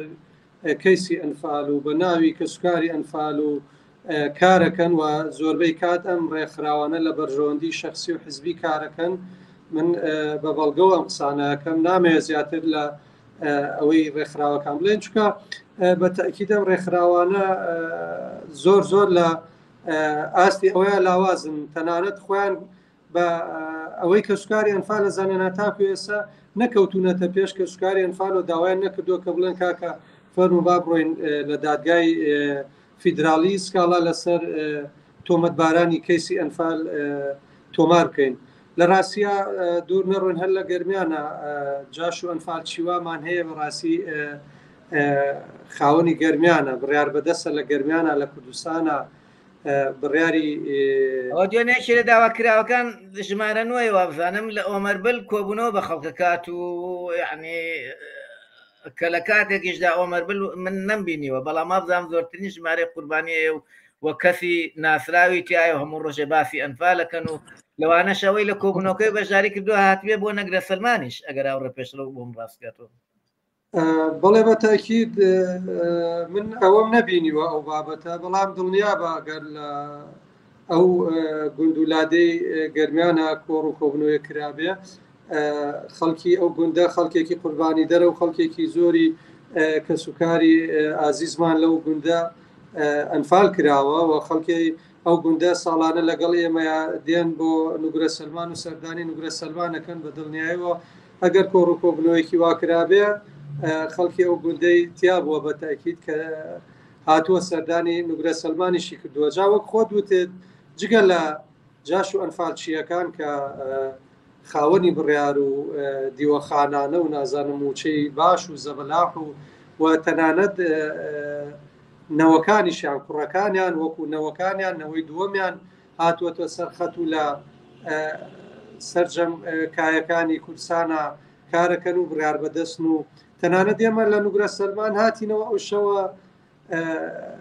کوڕەجاشێک لە پێشوازیمانە بوو پێشوازیەکیان ڕێخست بوو جگەل لەوەی کۆمەڵێک بەرپرسی گەرمیان هەن ئەم بەرپرسانە خەڵکانێک هەیە لە گەرمیانە خۆی بۆ خۆی کاتی خۆی بەعسی بووە خۆی کاتی ڕژێمی بەعسی بووە ئێستا لێرە بڕیار بەدەستە جگەل لەوان کوڕە ئەنفال و کوڕە ببوورە کوڕەجاژ هاتووە پێشوازیمان یعنی خۆی بۆ خۆی ئەمە ئەو پەڕی سوکایەتیە بە کە سوکاری ئەنفال بە کەیسی ئەنفال ئەبینین کوڕەجاش و ئەنفالچی لە گەرمیانە لە کوردستانە بڕیار بەدەستن خاوەنی بڕیارن دیوەخانانیان هەیە موچە و داهاتی زەبەلاحیان یعنی بە سەدان و هەزاران کەسیان دامەزراندووە لە کوردستانە لە کاتێکا ئێمە وەکو کوڕکچی باوگەنفال دەرچووی زانکۆ پەیمانگا چەندین ساڵە هەوڵە دێن بۆ دامەزراندن هەتاکو ئەم ساڵ بەرپرسێک هاتە پێشەوە و بەڵێنی ئەوەی پێمادا کە دامەزرین کەس گوێمانی لێ نەگرووە ئەگەر دامەزران بەڵێنەکەیە وڵی لە ڕۆژی چواردەی چوارا بوو کاکوبات جێگری سەرۆکی حکومەت هاتە پێشەوە و بەڵێنی ئێمە 12 خاڵمان پێدا بوو یەکێک لەو خاڵانە دامەزراندن بوو خاڵی یەکەممان هەڵدانەوە و دۆزینەوەی سەرجەم گۆڕە بە کۆمەڵەکان و هەڵدانەوە هێنانەوەی ڕووفاتی ئازیزانمان بوو بە پشکنینی DNA-ەوە بە خاڵی دووەمان گرتن و دەستگیرکردنی تاوانبارانی کەیسی ئەنفال بە تایبەت جاش و ئەنفالچیەکان ئەمانە کە لە کورسانە بە تایبەت لە گەرمیانە لە کە قۆناغی سەی تاوانی ئەنفال خوێناویترین و ترسناکترین قۆناغ بوو لە هەرش قۆناغەکەیا و زۆرترین کورد و کە سوکاری ئازیزی ئێمە ڕاپێکی زیندان و زیندە بەچاڵ کراون بەبەر چاومانە ڕۆژانەیەمان لە پێش ماڵی خۆمان جاش و ئەنفالچی ماڵی لە سەروی ماڵی ئێمەوە بوو هاتوو چۆوە کا ڕۆژانە یعنی خۆی بۆ خۆی ئەمەش دیسان تاوانێکی ترە ئەمەش بەردەوامی جینۆسایدە جینۆساید هەر جینۆسایدی فیزیکی و جستەی و ئەوە نییە ئەمە جینۆسایدێکی دەرونیە کە ئەبینین لە کوردستان و لە گەرمیانە ناوجەرگەی ئەنفال و مەڵبەندی ئەنفالە جاش و ئەنفالچیەکان بە ئارەزوی خۆیان تەراتیەنەکەن نەگەوەی بە ئازادی ئەسوڕێنەوە پلە پۆستیانەیە ینی خەڵکێکی زۆر بە دوایان وەیە خەڵکیان دامەزراند و داهاتێکی باش لە بەردەستیانەیە هاوکاری خەڵکەکەن بۆ ئەوەی خەڵکێکی زیاتر لە پشتیان بێ ئێمە ئەم ساڵ کە لەگەڵەوە پیاوە دانیشتین بەڵێنی زۆربەی خاڵەکانی پێماندا و خاڵانەی کە تر لەگە جاشا پرۆژە ڕۆژە ناکەمەوە وڵی ئەوەی هەبووکارەکە و لە چوارە پرۆژەیەکی کردەوە لەگەڵ ڕاوێژکارەکە فلیمەکەی لای من پارێزراوە بڕیاری دایترە و پرۆژانە نکاتەوە لەگەڵ مستەشارەکانە وڵی وەکو پرۆژە ئێمە باسی پرۆژەمان نەکرد لە گڵاچکو ئاگدار نەبین لەو پرۆژەیە ڕاستی بەڵام یەکێ لەو خاڵانەمان پێیمان وت ئەگەر ئەم جاش و ئەنفالچیانە دەستگیر ناکرێن بڕیاری دادگای تاوانەکانی عێراق دادگای باڵای تاوانەکانی عێراق جێبەجێ ناکرێت هیچ نەبێ سەرچاوی داهاتیان کەسکەن و ئەوەی یاخود لە گەرمیان و لە کورسانان نەمێنن و ئەوەشتان پێ ناکرێت بتوانن سەرچاوی داهاتیان کەسکەن بۆ ئەوەی ئەم جاش و ئەنفالچیانە بەم جۆرە مامەڵە نەکەن لەگەڵ کەسوکاری ئەنفال و لە گەرمیان و لە کورسانە و چەند خاڵێکی ترماندا بڕیاری ئەوەی داوە کە خاڵەکانمان بۆ جێبەجێکە ئەوە چەند خاڵێک بوو یەکێک لەو خاڵانە منحەی زیندانیانی سیاسیە کە دوای 36 ساڵ لە تاوانی ئەنفال زیندانی سیاسیمانەیە تاکو ئێستا موچیان بۆ نەبڕاوەتەوە هاوکاری نەکراون لە کاتێکا بینی جاش ئەنفالچیەکان موچەی زەبەلاح و دیوەخانانەی زۆر زۆر باش و ئەویان هەیە و داهاتێکی زۆر باش لە بەردەستیانایە وەختیا پرسیارێکم لێکم کاگالی یعنی دوو لە تو هیوادارم تەمەنی نوح بێت ڕێک 1050 بەس بەیانی تۆ کۆچی دوایی بکەیت و ئەنفالچیە کۆچی دوایی بکات پرسەی کامتان قەڵەباڵغە بێت بە دڵنیایەوە ئەوە ئینکاری لەوە ناکرێت وەک 10 دیلەیە کاگوتیە وەکو ئێستا کە لە ژیانین قەدری ئەوە زیاترەوە زۆر لە پێشتر ئێمە بە دڵنیایان فالچی بێ بە تازیەکەی کاک عەلی کاگەنۆر ببوورە ئەوە بە دڵنیاییەوە نازانم خۆم مردن دوای وەڵام واقعەوە نەکا کە سوکارێکی من بمرێ کۆچی دوایی کا بە دڵنیایەوە لێرەوە و ڕایەگەێنین کە ڕێگە نادن هین جاشون فالچی و نەوەکانیشیان بۆیان نییە بە هیچ شێوەیە پێ بنێنە پرسە و ئێستاوە بۆتە هین بۆتە مۆدێل جاشێک ئەمرێت بە ئاڵای کوردستان و بە مەسیرە و بە هەموو شتێکەوە نییە یعنی وەکو قەرەبوویەکی معنەویش ئەکرێنەوە یاد ئەکرێنەوە یادەکەیان گەورەیە یعنی کەسکاری قوربایان بینیمانە لە ماوەیە چەند کەس چەند پیرێزن چەند پیرە پیاوی فەقیر کەسکارن فەکراوە مرد بە بێکەسی و بێ لانەوازی و لە هەژاری و لە مەرگەساتی ئەمرد کەچی لە کاتێکدا ئەوان کە دەمرن زۆر زۆر بە هەیبەتەوە بە ئاڵای کوردستانەوە مەسئولەکان ئەچن چیرۆکی وەهمیان بۆ خڵکن تەنزیمی داخلی بۆ وای کردویان فڕێنە هەلێ ئاسمان یعنی ئەمە بۆتە مۆدێل ئێستا یادکردنەوەی کۆنە جاشەکان لە کاتێکدا کەنا تەنان ناوێنە لیستی تەوامبارانیان فالیشە ئەنی ئەو لیستە باوەڕکە حەقی وایە ئینسان کە بەس ناوی چوو ئەو لیستەوە ئینتیحار بکات هەربایی ئینتیحار هەیە کەیکێ ناوی لەو لیستەیە بێت و کورد بێت ئینتیحار بکات خۆی بکوشێت یعنی ئەو لیستە بای ئەوە هەیە مرۆڤ ئەوەی ناوی تایە بێت ئینتیحار بکات نەژێت لە ژیانە نەمێنێت لەبەرەوەی ئەو لیستە کەم نییە لیستی خیانەتە لیستی تاوانباریە لیستی نازانم چییە لیستێکە یعنی هەر چیرۆکێکی ئەنفال دێنیت ئەخوێنیتەوە ئەو کەسانی ناوێنە و لیستەیە لەگە ئەو چیرۆکای یەکەگرێتەوە ئەگەر ئەویش ئەوی نەکردبێت لیستەکە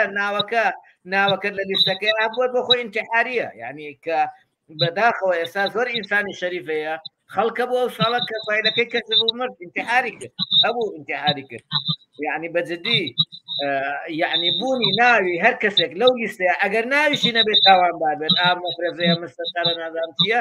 حەقی ئینتیحاری هەیە کە ئەبینێ ئەمڕۆکە کوردستان ئەوها یعنی ئەو میلەتە بە ئاشکرا هەموو ڕۆژە شەو ڕۆزینیان پێدەن کاکە بەختیار دێمەوە لای جەنابشت نامە زەمانگیان دێمەوە لای جەنابەت بۆچی ئەم گلەی لە ڕێکخراوەکان کرا بۆچی ئەم ڕێکخراوانە یەک ناگرن کاک زەمان خۆ کاک پێشڕەو گوتی فیدراسیۆن دروست کرا و فیدراسیۆن کەس نەیزانی چۆن چۆنی کۆتایی هات و لەلایەکی تریشەوە ئمڕۆکە دەیان ڕێکخراوی تەنانەت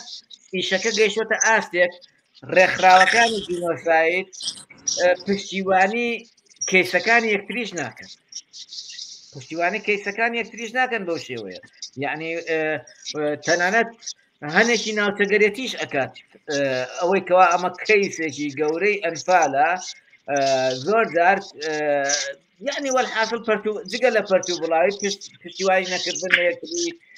ئایا ئەمە هۆکاری ئەوە نییە کە ئمڕۆکە تاوانبارانی ئەنفال تاوانبارانی ئەم کەیسە گەورەیە بوونەتە کەڵەگا بەسەر کۆمەڵگەی کوردی و بەسەر قوربانیانەوە بەڵێ کاگالی پێشەوەی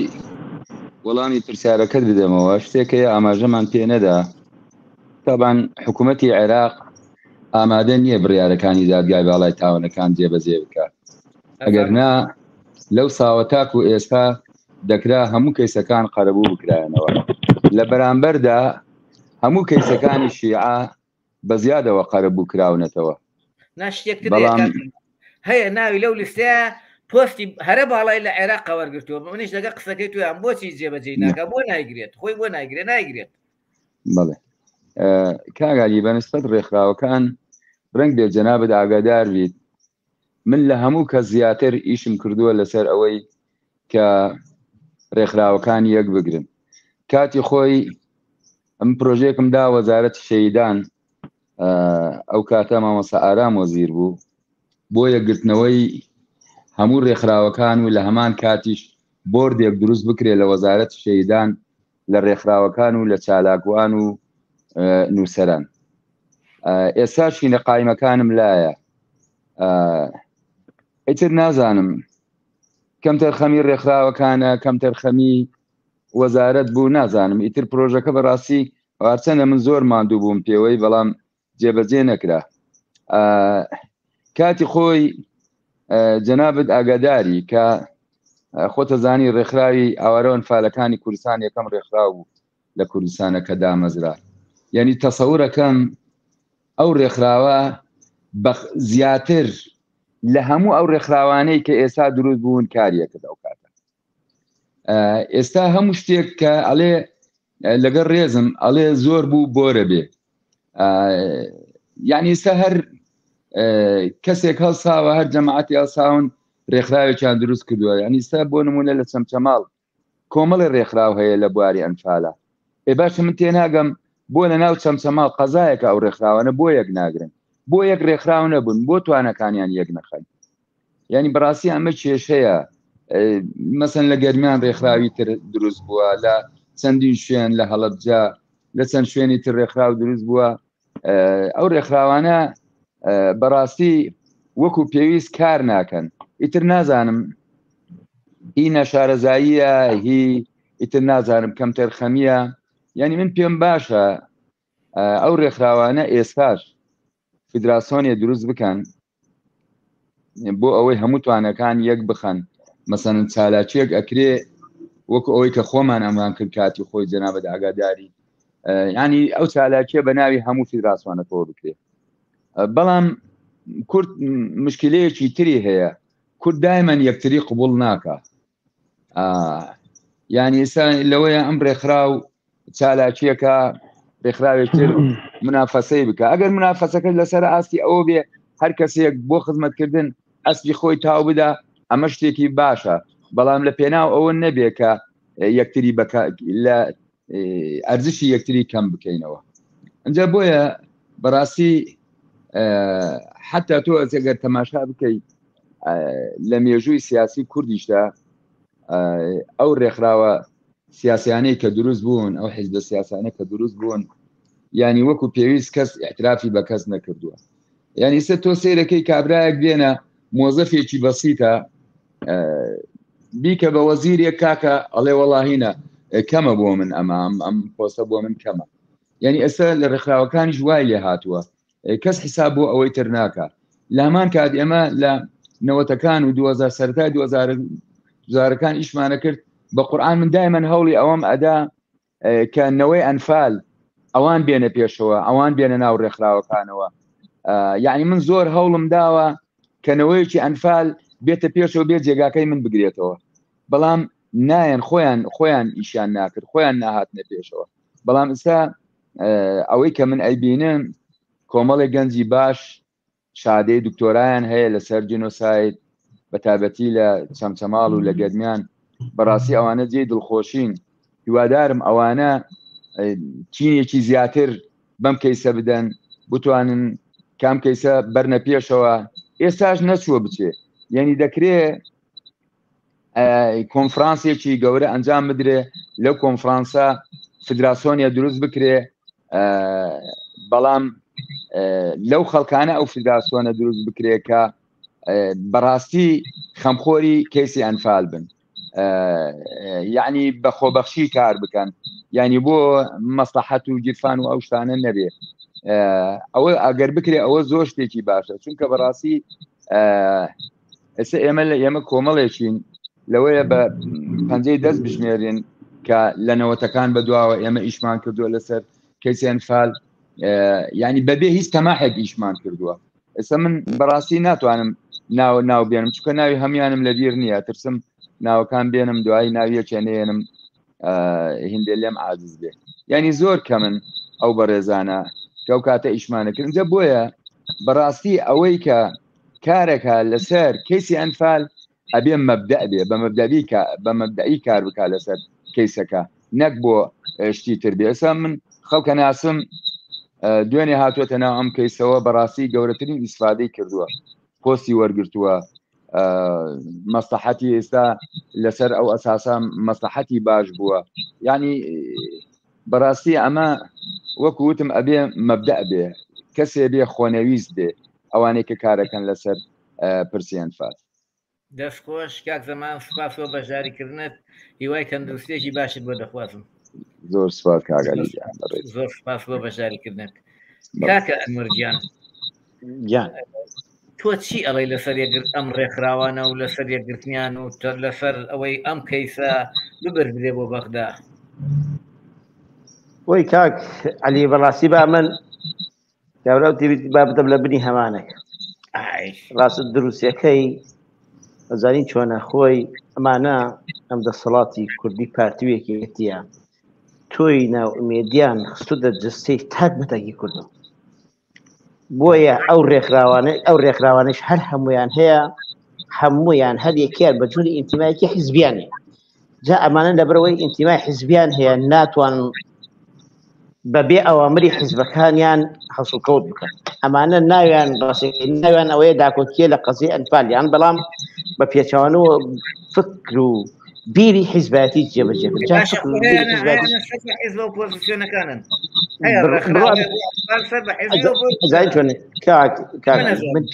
من زۆر جار وتمە پیانم بووتەوە وتمە پیان وتمە ئەگەر ئێوە ئەبێت لە قەزەی ئەنفالە کارتان کرد ئەبێت فکری حیزبەتی بکەن بە تاکی پێڵاوەکانتانەوە ئەمجار بێنە ناو ئەم کەیسە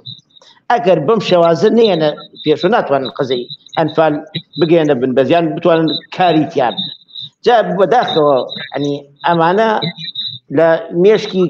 زۆربەی زۆری کەسەکانی ناو ڕێکخراوەکانە هەیە بۆیە من ینی قەنەعەتمە پیان نەماوە بتوانن قەزەی ئەنفال بەرەو پێشەوە بچن لە هەمان کاتیشە کاک عەلی کە سوکاری ئەنفال کراوەکان ڕاستیەکەی زۆربەی هەرە زۆرمان سێ ئێمە باسی ئەم چاش و مستەشار و ئەنفالچیانەکە بێ بدەگەر ڕقیان لێمە من بخۆم تاخانەی گەنفالم ڕقیان لێمە ینی ئەوەی کاکەم ڕێ پێشەوە باسی کرد لەسەر مەوسوعی دەوعەتکردنی ئەو دیە کاکە وەڵای ئەوە کەسێکی شەخصێک بوو لە دەرەوەی دیەکەش بوو هیچ ڕەبتێکی بە دیەکەشۆ نەبوو لە 1990 خەڵکی دیەکەش پێی ناخۆش بوو ینی ئەوە ینی ڕاست و دروستەکەی بەڵام بابەتێکە لە مایە ینی ڕۆژانە کاکەوە ینی لەبارەکەی حیزبەکانە خەریک چای خواردنەوەنە يعني جنابتان يعني دوكا يعني خلكي كوبنو ام بابتانا بونا امانه اما وقتي خويلا 2015 حاكميك ما بو حاكم هاوجين حامد ام في هذا سي بدبو كيسي انفال بو وي اوتومات بارنا رافيتشي بدل يكاري لسريكت ككاري لسريكت هالصان هذا او حاكمانا هالصان بس سوداني حاكم هاوجين شهر بدري حاكم لو لا تقدر يعني كسكري انفال كلاو كان راساني خوب شاندانونا راسايتي من بري بلام بروابك قال كش ما يقتب ما انا اخو من امان يعني حاكم هاوجين جنين وشهر بدل كان بروي ام حاكم هاوجين بو تشاو ترسيني تو حاكم كان بو لسلم قزانه ايش نكا يعني اولنيه يعني راسك ما بيالكني بتاي لا يكو لا يكيتريش يعني بكينا بوبولي قضيه كان هموي لم بري شبو بو بري راس لم بري علماني وبو بري اسلامي باي كانت اول لم قضيه حزك ما جاني لا دسر قضيه الفالو انا نعم والله الشخص كي يكون جنابه دلصوزي بو قضيه اما جاي يقول كان زمان عبدا كشخصيا يكون شيء لم قضيه اما بابتك جوازها بلام بوكو اويكا قوتك باش بيد لبش بالنيه هيش احسابك كردي من باسي نكد باسي ملاي اين كانت بوكب او ملا اين انا لو بتاري جمعه بالروا بكا يعني لك شوال جواب جمعك وتد شوال دي شوالو اما دنبو نباسي شوازي تاوانا كبكن بو اوي ام نو النويه ديته مسكو تقيدان شي يقول بلي انت وانا بشوازك لي ابو الركاتو يعني امادني اما لاك على اساس اما الاخوات تسوي وكيلي في اغمر صلى الله عليه وسلم يعني فمكان ناقيني اما وكيلي في اغمر صلى الله عليه وسلم لا مسقوتي كايو كفيل كوبني اسلام هم حفتي جاري في مكان ناقيني يتراسكي دروسكي لازم نمدس بو كيف بين يعني لكم ترخمي ام خزيانه يعني بتقرا لك نازل بو اصلا قصيه كان يما جناح ما نجيبو تاوان ما نجيبو والله كاكي يما خريكي حيوان داري خومان بوين كل خلكي فلاحتي خومان بوين والله ملتكي مظلومي يعني زرد ما نبو هيش نبو والله من همان كانت بوين بتاوان بارتين خلقو رافيتش بيها بيانا كانش كل ينزلوا بتشارك فيها اتنازل يمو بوشي راسكي نازل متينا قيم يعني يمو بوا ام كيسي انفال لما بوت الديو السمو نتوانين دسي بو يعني اوان بو خوان انتیمیا سیاسیەکەیان ژەهرەکەیان بەسەری مازەڵ بۆ نەتوانین دیفاع لە خزەکانی خۆمان ئێوە زەما عەبدەلا مای باسی تاقانەیەکی ئەنفاڵێکی دەستی نەکاکە نەک تاقانەی ئەنفال دەیان کەسوکاری ئەنفال هەیە بەداخەوە شانتەکەی ئەنفال چیەکان یعنی ئەوە یعنی ڕاستەکەی وای دیاتوە یعنی لامایەمە چەند کەسێک بۆ خۆمانەوەتانە قسە لەسەرم خەزیان ناکەن و ئەوانیش لە زۆر جاریشە ئەچنە گشتمانات هاوڕێ پێشەوە باسییان لێ بابەتەکە کاکە کردێکیان هەر لە کۆنگرەی ڕێکخراوەکەی جەنابی عەلیوە پێم وتم نابێ ئەمانەی کە ئەندا یعنی ئەبنە دەستەی کارگێڕی ئەم ڕێکخراوە نابێت لەگەڵ ئەنفالچیە هەسوکەوت بکەن خوان بخۆن یا هاوڕێ پێشەوە زەوی کاکە تەبیعیە يعني في حقيقات وتي حصل كل لنا تبعيه كاكا وقال كسيك لقال يحصل كوتا او اندامي او الاخراج يشتوات شو من اندامي داك وكيل خسين فال بقمر قال فالشيء اخوانكم ولا اشتوارنا يعني ما حقيقه ابدا نكيتي كاك علي اما حقيقه والله برا لبني همانه كذا هاوري فيشو ايوه كاك علي اگر يق قوسكم ديتي مقوفك وتمام زمان كاك علي كاك انور باسی ئەوەی کرد کە حیزبەکان دەستیان خستۆتە ناو ڕێکخراوەکان قسەکەی تەواوە لە هەندی ڕێکخرا وایە بەڵام من وەڵاهی من لێرە لە هەولێر یعنی زۆرترین سەرکێشیم کردووە لە بواری ئەنفالە یعنی تاکو ئێستا ئەم حیزبە بە منی نەوتووە وا بکە یان وا مەکە بەڕاستی وەلەو خۆم جۆ لەو قسانە ڕناگرم و پارتیش قەت پێمی نەوتووە ئەمە وا مەکەوتووە بڕۆ وا بکە بەڵام ئەو خەڵکانە خۆیان لە حیزبەکان نزیکەکەنەوە خۆیان ئەڕۆن ئەسنژێر ڕکێکی حیزبەکان و ئیشەکانیان تەسلیمی دەستی ئەوانەکەن زۆر بەس هاوڕێ پێشرەوە کاک بەختیاریش قسە بکات تۆ لە ئاخیرا هینێکی جەمعبەندیەکمان بۆ بکە کاک بەختیار گیان تۆ قسە چیە لەسەر ئەو قسانەی ئەو برادرانە کردیان بەڕاستی کاکەنۆر قسەکانی زۆرتەوە بوو ئەوەی کە وتی ئەم ساڵ کۆمەڵەی داکۆکی کە ڕێکخراوێکی دیاری کەشتی ئەنفالە پێش ترکاک هاوڕێ پێشە و سەرۆکی ئەو کۆمەڵا بوو ئەم ساڵ سەرۆکایەتەکە گۆڕا دەست بە دەست کرا دراوە هاوڕێیەکی تر ڕاستەکە من خۆم وەکو کوڕ ئەنفالێک لێ بووم هەر بە چاودێری کۆنگرەکەیان ڕۆشت بووم باسی ئەو بابەتە کرا کاکە ئەندامانی ئەم کۆنگرەیە ئەندامانی ئەم ڕێکخراوەیە باس بەی لەگەڵ جاش و ئەنفالچی و ئەوانەی کە دەستیان هەیە لە تاوانی ئەنفالا مامەڵە نەکەن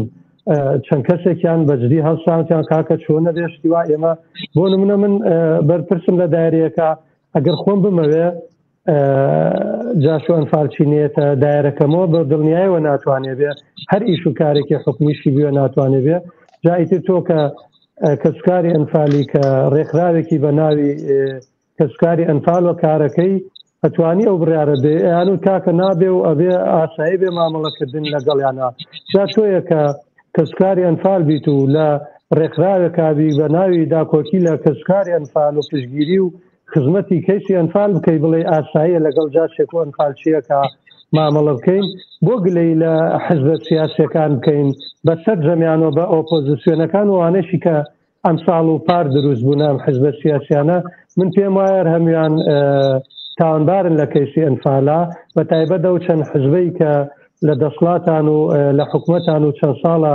هەنوو لە سەردەمی ئەنفالا هەبوونە ڕاستی ئێمە لە کاتێکا خۆمانەوەنە لاواز بووین نابێ گلەی لە حزبە سیاسیەکان بکەین کاک باسی کاک حاکماوژینی کرد زۆر زۆر ڕاستە ئێمە ینی حاکماوژین بڕیارێکی دادوەری بە نەسی کەلیمە بڕیاری دادگای جێبەجێ کرد بڕیارێکی دادگای جێبەجێ کرد کە گرتنی جاش و ئەنفالچیەکان بێ ئەوە بوو لە کفریوە بڕیاری گواستنەوەی بۆ دەرکرا بۆ زاخۆ وەکو سزایە کە جارێکی تر نەتوانێت دەست بۆ کەیسی وابەرێ و دوای ئەوە ئەمەنەیان هەڕەشە و گوڕەشە لێ کرد و ئەوەی لە کرا ئەو حاکمە بەڕێزە کورسانی بەجێ هێشت و ئێستا لە دەرەوەی و نازانین لە چی وڵاتێکیش تەنانەت ئەژی زۆر بەکەمی ئەتوانین قسەی لەگەڵا بکەین بە جۆرێ کورسانی جێهێشتووە ڕاستی ئێمە چەند ڕێکخراوێک هەیە لە گەرمیانە ئەم ڕێکخراوانە بە چەندین بەڵگە لامانە کە لە بەرژەوەندی شەخصی و لە بەرژەوەندی حزب کارەکەن نیو هێندە لە بەرژەوەندی کە سوکاری ئەنفال و کەیسی ئەنفالیش ناکەن من ڕێکخراو هەبووە ڕخنەم لێ گرتووە ڕخنەیەکی ماقوڵ لەسەر ڕخنەیەک لە کۆمێن تا بلۆکی کردوم لەبەرەوەی ڕخنەم لە حزبەکەی گرتووە جا مەبەستم سەرجەم حزبەکانە هەر تەنها حزبێک نییە بە تایبەت ئەو حزبە سیاسیانە ئەم ڕێکخراوانە وەکو بەرەی کورسانیان لێهاتەوە کە کاتی خۆی بەرەی کورسانی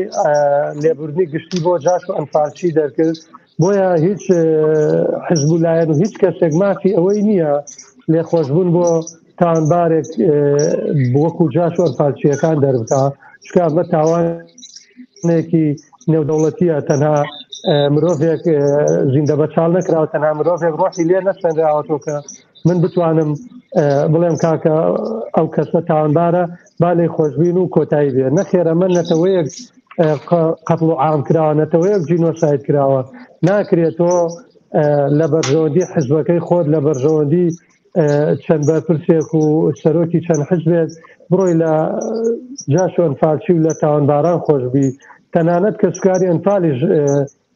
بە تاک و تراو ڕێکخراوەکانیش مافی ئەوەیان نییە کە لە تاوانبارانی کەیسی ئەنفال خۆش بن و ئەوە کەیسێکە ئێمە سپاس بۆ خۆیەسش بەشێک لە ڕێکخراوەکان و خەڵکانێکی باش خۆتان ئاسا چالاک هاتوونەتە پێشە و کاری باشی لەسەرکرێەوە ئیشەڵا لە داهاتووە کاری باشتری لەسەرکرێ بە تایبەت بڕیاری جێبەجێکردنی بە دادگای تاوانەکانی عێراق چونکە ئەگەر ئەو بڕیارانە جێبەجێ بکرێت شتێکی وا نامێنێ کە وەکو کە سوکاری ئەنفال داوای بکەین چکە ئەو بڕیارانەیە کە لەو بڕیارانە بە سزاگەیاندنی جاش و ئەنفالچیەکانە قەرەبووکردنەوەی مادی و معنەوی کە سوکاری ئەنفال کراوەنە ئێمە تاکو ئێستا ڕاستی جینۆسای دەکرێن جینۆسایدی دەرونیەکرێن ئەمەی کە هەیە جاش و ئەنفالچیەکان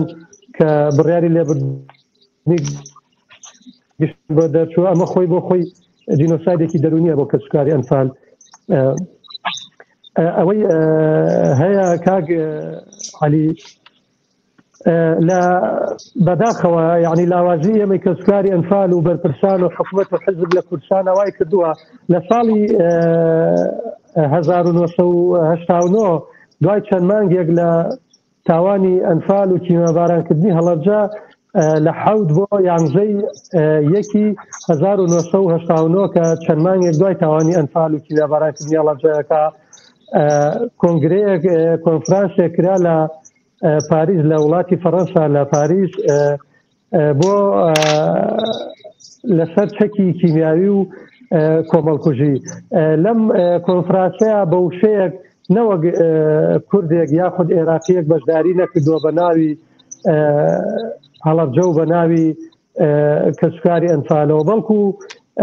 بە وشەیەک باسی کیمەبارانکردنی هەڵەبجە و کوردستان نەکراوە لەو کۆنفرانسەیە ئەبینین ساڵی پار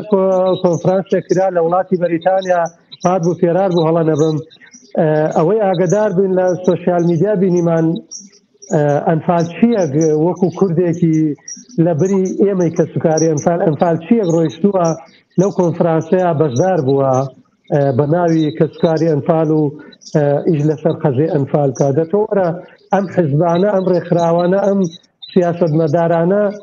بڕۆن ئەنفالچیەک بنێرن بە ناوی کەسوکاری ئەنفال و بە ناوی ئەنفالەوە لە وڵاتانە کار و چالاکی لەسەر کەسی ئەنفال داکۆتی کاک بەخێر ئەفۆن لینکی ئەو دوو هەواڵت لایە هەدوچی لینک یعنی بابەتێ لەسەریان نووسرابێت چ ئەوەی پاریس چ ئەوەی لەندەن ئەوەی پاریس ئەوەی هەیە من لە کتێبا خوێندمەتەوە بەڵێ لامە لە کتێبێکا خوێندمەتەوە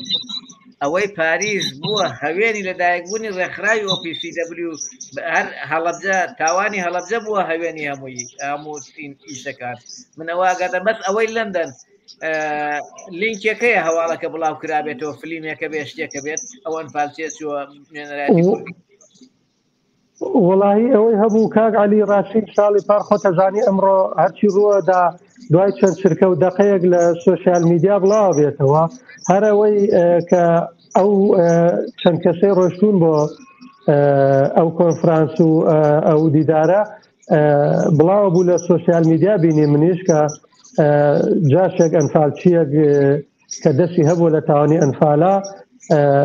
لەوێ بووە لەسەر چووە لەسەر قەزەی ئەنفال و کۆی جینۆسایدی گەلی کورد قسە بکات لە ئەو کۆنگرەیە. بەڕاستی ئەمەش عیبەیە شەرمە بۆ سەرجەم حزبەکان، بۆ حزب و حکوومەت و ڕێکخرا و کەسوکاری ئەنفالیش تۆ بڕۆی کەسێک بنێری بە ناوی ئەنفال و قسە بکاکە خۆی خودی تاوانبار بێت، دەستی هەبێت لە ئەو تاوانەیە. ئەوەی هەیە ئەوە لە سۆسیال میدیا من بینیم ڕاستی ئەگەر ما بێ ئەو بابەت و پۆستانەی لەلام ئینشاءڵڵا دوای بەرنامەکە بۆ تەنێرم. زۆر سپاس بۆ تۆ کاکە بەختیارگیان، هاوڕە پێشڕۆگیان، هەنێک ڕخنیان لە زۆر سپاس بۆ هیوادارم تۆ وەکو جەمعبەندێکمان بۆ بکەیت قسە وەڵامی هەم وەڵام بێت، هەم جەمعبەندی بێت، هەم دواوتەی خۆتیش بێت. زۆر سپاس بە ڕای هەموو بەڕێزانە. من وەکو وەڵام بۆ هیچ کامیان وەکو وەڵام نێت تایبەتی خۆیانە و دەستیان خۆش بێ و زۆر ئاساییە. بەڵام بە تەقدیری من مامە عەلی لە پندێکی پێشینان هەیە، ئەڵێ لە بێکەسیە تۆم کردوتە کەس، نەوە کەس شیای نەوە نیوە کەس. ئەم حکوومەت و حیزبانە کە سوکاری ئەنفال و بەسەرجەم لە بێکەسیە ئەمانەیان کردە کەس، بەڵام بەداخەوە نە بە کەس شیان نەوە نیوە کەس شیان. بۆیە لە ئەنجامی نەبوونی وزارەتێکی فعلی، لە ئەنجامی نەبوونی ئستراتیجیەتێکی حیزبە سیاسیەکان بۆ قەزیەی ئەنفال، ئەم ڕێکخراوانە دروست بوون، نەک هەر نەبوونی ئستراتیجیەت. بە تەقدیری من وەکو هەندێک لە ئەو بەڕێزانش ئاماژەیان پێکرد، هەندێک لە ڕێکخراوەکان دروستکراون و بە ئامانجیش دروستکراون و بەشێکیش لە ڕاستیە بە ناوی ئەنفالەوە ڕێکخراوی دروست کردووە و لە فترەیەک لە فترەکان و ئەو ژینگەی کە لە نەوەتەکانە دروست بوو لە تاکو ڕایکێش ئەموە کەساتی هەموو ڕێکخراویش بە ناوی ئەنفالەوە دەیان خوارد. بەڵام ئەوەی من کە قسەم لەسەر ڕێکخراوەکەی خۆمان بێت وەکو کۆمەڵی داکۆکی لە پرسی ئەنفال، بە ئامانەتەوە ئێمە وەکو کۆمەڵی داکۆکی کە موجاز بووینە، ئەوەندەی من سەرۆکایەتی کۆمەڵەکەم کردووە هەوڵم داوە، چونکە ئێمە لە ژینگەیەکە ئەژین. ئەم ژینگەیە وەکو لە بابەتەکانی پێشوشە ئاماژەم پێکرد، ئێمە کۆمەڵگەیەکی دواکەوتووی خێڵەکی عەشایری عیلاقاتە کۆمەڵایەتیەکانمان تا ئێستاکە خەڵک ئەو هۆشیاریەی نییە چاک و خراپ لە یەک بکاتەوە. بۆیە ئەو واقعە تاڵێ و بابەتەکە قسەمان لەسەرەتی جاشێک مستەشارێک کە سوکاری ئەنفال حیمایەیەکە، کە سوکاری ئەنفال لەگەڵیاتی، ئەمە بەشێکی گرنگی پەیوەندی ها بە ناهۆشیاری و ئەو ژینگە ناتەبیعیەی کە دروست کراوە. فلەبەر ئەوەی ئەو واقعە تاڵە و ئەو ژینگەیە هەیە، تۆ ناتوانی بابەتێک بهێنێتە پێشەوە، یا ناتوانی بەرپەرچی هەموو ئەو پەیوەندیە کۆمەڵایەتیانە بیتەوە کە لە ناو کۆمەڵگەی کوردەواریە هەیە. چونکە ئەگەر بهێنیتە پێش چاوی خۆت ڕژێمی ڕووخاوی بەعەز 500 فەوجی خەفیفەی دروست کردبوو. 500 فەوجی خەفیفە هەر لە خزمی من و خەڵکی تر خەڵکی کوردستان دروست کرد و ڕێیس عەشرەتەکانی کردبووە سەرۆکی ئەو ئینانە. ئەوەی کە برادران گلەیان لەسەری هەیە کە پەیوەندی لەگەڵ کۆی جاشەکانە ببڕین یا پەیوەندی لەگەڵ ئەوانە ببڕین کە داواکراون.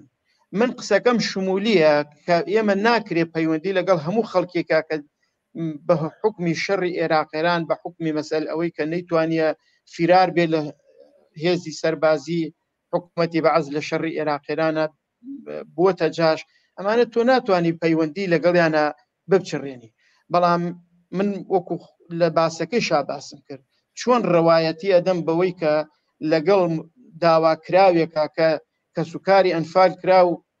دعوەتێکە من قسەم لەسەری هەیە بڵێم حاڵەتێکی تەبیعیە لەگەڵ ئەوانە پەیوەندی گیرە. بۆیە ڕەنگە ڕوونی لای برادران دروست بوێ لەو ڕێەیە، یا من وا تێگەیشت بێتن کە من ئەوانشم حیساب کردووە. نەخێر من بە تایبەت 258 تۆمەتبارە هیچ شێوەیەک منش تەئیدی ئەو ڕێیاکەم کە بە هیچ شێوەیەک تەعاملیان لەگەڵان نەکرێت على الأقل خۆ ئێمە لە هەموو شوێنێکا وتمانە ئەگەر هیچیشمان پێ نەکرێ بەرامبەریان على الأقل مەرحەبایانەکەن ئەحساسی ئەوەیان هەبێت کە ئەمانە تۆمەتبارن لە قەزیەکان بۆی بابەتەکە ڕەنگە حاڵی بوون لە جۆری پرسیارەکە هەبوو بێ بۆیە لە ڕاستیە ئەوەی کە لە ژینگەی ڕێکخراوەکانە دروست بووە بێمەوە سەر پرسیارە ئەساسیەکە پەیوەندی بە بەشێکی ناخۆشیاریەوە هەیە بەشێکی پەیوەندی هەیە بە دروستکراوێکی ئەوەی کە هەندێک کە سوکاری ئەنفال هەندێک ڕێکخراو هەندێک کەسایەتی چالاکیان کردووە ئامانجیان پێگەیاندنی خۆیان بووە لە بەناوی ئەنفالەوە ئێمە قسەمان لەسەر ئەوانەوە چونکە ئەوانە مێژوو هەم محاسبەیانەکە و هەم ئەوانە دیارن کێ بۆ بەرژەوەندی شخصی خۆی کاری کردووە بەڵام لە ئەساسە ئەکید منیش و ڕەنگە بەشی ئەم بە ڕێزانش کە بەشداری بەرنامەکان کرد و زۆری لەوانەی کە دڵسۆزن بۆ قەزیەکە تەئیدی ئەو ڕێیەکەن کە من لە بابەتەکەش پێشتر باسم کرد کە هەرچی خەڵکێکی دڵسۆز هەیە لە ناو حیزبە لە ناو حکوومەتە لە ناو ڕێکخراوەکانە دەبێ هەموو هێز و تواناکان کۆ بکرێنەوە و بکرێن بە فشار لەسەر دەسەڵات بۆ ئەوەی لە داهاتووە بتوانین بریارەکانی دادگا وەکو خۆی جێبەجێ بکرێت چونکە لە دەرئەنجامی ئەو هەموو هەوڵ و کۆششانی کە لێ ڕابردووە بەناوی ڕێکخراوەکان بەناوی کەسایەتیش کراوە دەرئەنجامێک دراوەتە دەسەوە کە بەڕاستی نە حکومەتی عێراقی نە حکومەتی هەرێمی کوردستان پابەند نین بە بریارەکانی دادگا لەسەر کەیسی ئەنفال کە وەکو بەڕێزانیش ئاماژەیان پێکرد ئەگەر بریارەکانی دادگای باڵای تاوانەکان وەکو خۆی جێبەجێ بکرێت هەموو مافوق داخوازیەکانی کە سوکاری ئەنفال کراوەکان جێبەجێکرێت بەگرتنی مستەشارەکانەوە بە تعویزاتی مادی و معنەوی کە سوکاری ئەنفال کراوەکانەوە بەهێنانەوەی شەهیدەکانمانەوە بە فەحسی DNA بە داوای لێبوردنی حکومەتی عێراقیە بە ناساندنی تاوانەکە لەسەر ئاستی نێودەوڵەتی بۆی ئەمانە هەمووی پاکێجی بریارەکانی دادگای باڵای تاوانەکان و دەبێ هەمومان لە ئایندە و لە داهاتووشە دەبێت لەسەر ئەمە کۆک بین و کاری لەسەر بکەین و ئێمە وەکو کۆمەڵی داکۆکی لەم پێناوە هەوڵە دەین و هەوڵشمانداوە و هەمیشە کار بۆ ئەوەکەین هەموو دەنگ و ڕەنگەکان یەک بخەین بۆ ئەوی بتوانین ببینە هێزێکی بەهێز بۆ فشار دروستکردن لەسەر دەسەڵات بۆ جێبەجێکردنی بریارەکانی دادگای باڵای تاوانەکان لەسەر هەموو کەیسەکان نەک تەنها کەیسی ئەنفال. زۆر سپاس ساڵڕێ پێشەوە و سپاس بۆ ئێوەش کە بەشدار بوون سپاس بۆ ئەو بەڕێزانەی کە گوێبیستمان بوون و سپاس بۆ هاوڕێ شەماڵ عەلی کە لە پشتی کامیرەوە ئەم دانیشتنەی ئەم بەرنامەی بەڕێوە برد. زۆر سپاس بەڕێزان خۆشەویستان و هەر کاتێک ئێوە بەرنامەتان ویست من ئامادەم لەگەڵتانە بم بۆ هەر کەیسێک بۆ تەنانەت کۆبوونەوەش بێت گفتوگۆ لەسەر هەر بابەتێ بێت لەسەر گۆڕە بە کۆمەڵەکان لەسەر دادگای تاوانبەران چونکە ئەمە نابێت بێتە کۆتا بەرنامە ئەبێ ئەو بەرنامانە بەردەوام بێت تا ئەگەینە ئەنجامگیریەک تا سیاسیەکان ناچارەکەین تا مافپەروەران ناچارەکەین تا ئەو هەموو ڕێکخراوانەی بەناوی مافی مرۆڤەوە لە کۆنگرەکانە بەشداریەکەن ناچارەکەین کە بێن دیفاع لە گەورەترین کەیس لە قوربانیانی گەورەترین کەیس کە کەیسی جینۆسایدە بکەن. زۆر سپاس بۆ هەمووتان فایزە خان سپاس بۆ سەرنجەکانی تۆش سپاس بۆ هەموو بەڕێزانێک کە سەرنجیان هەبوو کە بەشداریان کرد داوای لێبوردن لە هەموو کەم و کوڕەکەین. زۆر سپاس خۆشەویستان تا بەرنامەیەکی دیکە بای بای. دەسەکانە خۆشەکە عەلی سەرکەوتوو دەست خۆش زۆر سپاس دەستان خۆش.